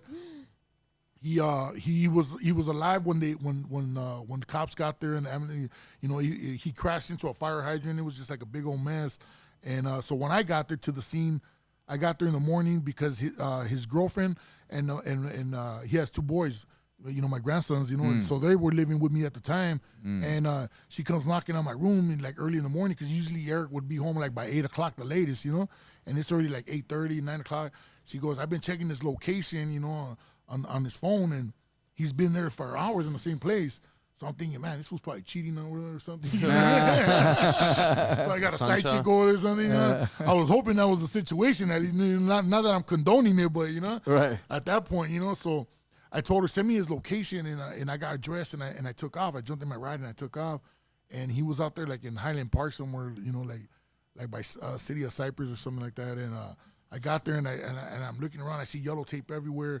And I just knew it was already all bad, and I pull up, and I see cops already, they're taking on the tape, and I see his car on a flatbed, and I'm looking around. Maybe I seen him, on the sidewalk sitting down all dazed out or something, maybe, he got into an accident or whatever. And because I didn't see no ambulances. So I told the cop, I go, what happened here? That's my son's car, And the cop told me what happened. So it was just the cops? Yeah, they were taking off the yellow tape already. They were getting ready to roll, they were going to take his car, So then, so then I told the cop, I go, well, that's my son, that's his car, and they go, okay, well, and so I had to show him my ID, and then after they go, you know what, you might want to turn around because he's gonna go into emergency surgery right now. They took him to ICU and USC Medical. Yeah. And they go, so you might as well just turn around right here and just go straight over there. And I go, what was his condition? Well, he was talking to us when we were putting him in the ambulance. He was talking to us, so that's a good sign. Oh. But he had, but he was bleeding obviously. So I got to the hospital, and I couldn't find, where he was at. Finally, when I got there, he was already in surgery. They had him in surgery. Yeah. So I called his mom and I called everybody. Hey, you guys got to get down here. Where did the bullet go through? Did it? It just got stuck. It's like it hit him on the shoulder, and because it hit him on the shoulder, that slowed it down. It ricocheted up, and then it went in, and he just got stuck. So it's still in there? Yeah, it's still in there. Wow. So they had to remove because his head was like really like swollen. His brain was swollen, so they had to remove half of his skull, and so when we saw him, you just didn't recognize him. When he was in ICU, they had him on all the kinds of shit. So we didn't. Nobody was recognizing him, but the doctor said when the doctor came out, he goes, look, well, he has the bullet, it's stuck in there, but the CT scan shows like it didn't really hit no vital parts, So it's just stuck there. So, but we really don't know what's gonna happen until he wakes up because they had him sedated, Mm-hmm. They had him sedated, so we won't know how far the extent of the injury is, until he wakes up and we do more tests and all that. And so after, the couple of days went by, and the doctors were already telling us, well, saying that, we just got to be straight up with you. We don't, the same Eric that you guys knew might not be the same Eric when he wakes up. Sure. Just letting you guys know right now, Yeah. And so, yeah, it was just crazy. My mom was, was out of it. His girlfriend at the time was out of it. And, the whole family, of course, and I was the only one that was trying to hold it together, man. Like, I couldn't even, comprehend what was, I knew what was going on, but I just couldn't. You got grandchildren, and that's your only boy. Yeah, man. So it was like, man, I was thinking, like, man, I was just praying, man, and I wasn't even gonna post it on Instagram or social media, nothing, but Eric's mom, my ex-wife, she goes, you might as well, and she goes, because we believe in the power of prayer, She goes, just put it out there, man, and just, and just tell people to, pray and send out good energy, man, and I think that had a big role in this too, man. Yeah. I just don't think it was his time either, but I'm sure the prayers help. The energy. People, sure. Everybody sending good energy, man. I mean, they're doing that right now in the super chat right here. Shout outs to Rico. He says, what did he say? Something about Nugs. He said, what's up, Nugs? Oh, shout out to Rico Hood. I think it's Rico Hood. Yeah, Rico Hood. That's my boy right there too. Yeah, man. he said him and George Bravo, man. Yeah. Yep, for sure, man. That's Glad the Nugs is good. That's what he said. Yeah. Yeah, man. So yeah, it's just it's been a long road, man. It's little by little he's recovering. He's still recovering. A few months after he got out of the hospital, he went back to get the plate put on, for his skull, and and so he had to go through another surgery on that, but thank God, he's still here, man. And he's been rolling with me ever since, man. Like, how's that changed your life? I mean, it's just it changes you, man. It just changes you, man, because it's just it just. I just kind of grew, from that, a lot, I had to kind of stop working for a couple of years, man. Like, that's when, I finally took a break. Yeah. And I just stopped working. Even though I was getting a little gig here and a little gig there, but I thank God that I was cool financially at the time too, because I had just finished doing Lopez, season 2. Right. So we had just finished off of that. So I was like, okay, I can afford to take some time off, So I said, even if it's a year or 2 years, whatever, I'll be good, and yeah, I took every day I was in the hospital. Every day I was with him, And he does frequent trips back to the doctors, right? Yeah. He has a neurologist, Checkup, and his primary doctor. They go like every couple months, they just do a checkup on him, see how he's doing and stuff. Prayers up, Nugs. What up, bro? Some miracles sitting right there. Yes, sir, man. Hey, when's your time, homie? Take care of them young ones, man. How old your grandkids? 7 and then and 5. Well, the one that's 5 is gonna be. He'll be 6 next month in August. So you got 2 boys? 2 boys, yeah. Okay. August what? August 9th. Okay. 22nd. Yeah. Yeah. Leo, baby, what's up? Yeah. I mean. Yeah, man. So that was my biggest thing too, man. I was like, man, it's like I don't want them growing up without their dad, even though I'm gonna be here. But, what I'm saying, it's not the same. I'm the grandfather, and they got mad love for me, but that's their dad. That's their dad. That would be a lot to go through. Yeah, you know what I'm saying? And, they love their dad, They love their dad, We had some issues for a while. We couldn't really see him, but things have been working out. So we've been spending some time with the kids now, and everything's God is good, homie. Yeah, exactly, man. God is good. So, everything's been kind of just falling back into place little by little, man. Yeah. Well, good for you, man. Hey, my G, man, it's a pleasure to have you on here, brother. What else do we need to? What else are we doing, man? What's after comedy? What do you want to do? That's the question. I might try getting married again. I don't know. She gonna be in your next act. Second time. Damn. I'm gonna need some new material, man. You're like Taylor Swift over here. Because I'm starting to get material with my grandsons, you know. Oh, So I'm trying to work, new material with that, you know. Yeah. It's fishing. So so we might have to get a girl, so I can start working that into the, Well, you're in the dating pool. Get it from there. Hey, it's never too late, bro. Right? It's never too late. But yeah, other than that, just keep going with the stand up, and like I said, we got some stuff coming up, some projects that I can't announce yet, but Right. But some major shit, and some independent shit. When will we know about that in the next near future? Hopefully before the end of this year, Okay. Before the end of the year. Can we have you back on and when they pop on? on? Yeah, of course, bro. All right, man. You already know, man. I'm down anytime, man. Well, we're gonna come fuck with you at the Long Beach show, bro. Yeah, Spanglish. I'll get you guys some passes, man. I'll get you guys tickets come through, man. On a Wednesday, let's roll. On a Wednesday, man. Last Factory in Long Beach, it's dope right there, man. I want to laugh. Oh, Bubba wants Bubba's to go coming. too. Bubba Yeah, Taco. no, I got you guys, man. We gotta try some of them wings though, Bubba. Damn, Bubba say, look at. You got the best wing, fucking steak, filet mignon tacos. He don't do carne asada though. He does just steak, bro. But there's a reason for that. I gotta stop by here in the daytime, man. Anyway, bro, the airport's right there, man. Right down the street, man. Next time I'm coming out of because we usually fly out when we Ontario. go places from here, from Ontario. So Yeah, the improv's right up the street. So next time, I'm gonna come here, eat first, and then go. Let's go. He always opens his doors, bro. That's dope, man. Good dude right there. But Citric, let them know where they can find you, brother, on social and basically, my handle's Big Citric, BigCitric on all my social media, except for Pornhub. It's Big Dick Trick. So yeah, might want to look me up. How many videos He you said got lick on or there? look? I'm about to start my OnlyFans soon. Damn, see, bro? That's what's next, bro. What would your membership price be? Oh man, probably $5. Okay, there you go. At least go to 10, dog. At least go to 10. Buy yourself a little. I don't think anybody wants to pay any more than $5 to see this, man. I don't know. You're the Flacco now, bro. You know what I'm saying? Shit. Oh man. Well, man, before we get up out of here, though, we want to post this one more time, man, on the two shows, the Sunday afternoon ones. Danny, let's hit one really quick. Riverside tickets just went on sale for your boy ODM's birthday bash. You got to come through, bro. It's a Sunday. When is it? It's August 13th, man. Dope. It's in Riverside, right here, right down the street. Man. I'll send you a text. I'll pull up. A lot of gente, a lot of industry going to be there. Yeah, I'll roll through. I hope. You know what I'm saying? I'm sending, we'll see. We'll find out. For the Riverside show? Oh, yes. For the Riverside. I mean, it's my home base. So It's just going to sell out, dog. Yeah. You guys better get your tickets ASAP. Take a link right there. If we got the copy and paste mode, we'll go ahead and put that in. If not, just go to Eventbrite on a Sunday afternoon. Search ODM's birthday bash. Also, Visalia is the next week, August 20th. Again, we will see you up there. That is going down in a major way. Shout outs to DJ Cheetos, man. He's handling that one. We're going to come up and perform for y'all. Do That's our the homie thing. right there too, man. Money more. You know Cheetos? Yeah, DJ Cheetos. Yeah, man. Sweet, man. Good dude right He there. loves to cheat, man.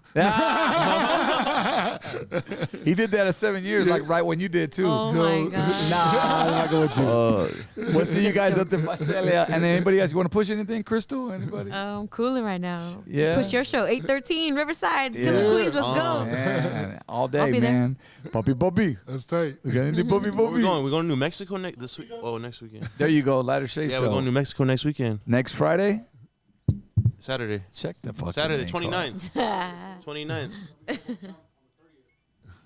Huh? Oh, yeah, my baby girl's birthday on the 31st. Oh, She's yeah. turning 3. Woo. The big three. And look at Torta's going to be jumping in the booth. DB's getting ready. He's doing jumping jacks. Yeah, New Mexico. New Mexico's 29th. Yeah, that's what's it. You just say that. Saturday, man. We've had a long weekend, bro. Yeah, man. Citric, thank you, brother. Brutal. I appreciate it, man. All right, guys. Thank you guys for having me. Love, About to hell get yeah. up out of here, man. We'll catch you on the next one. Yeah.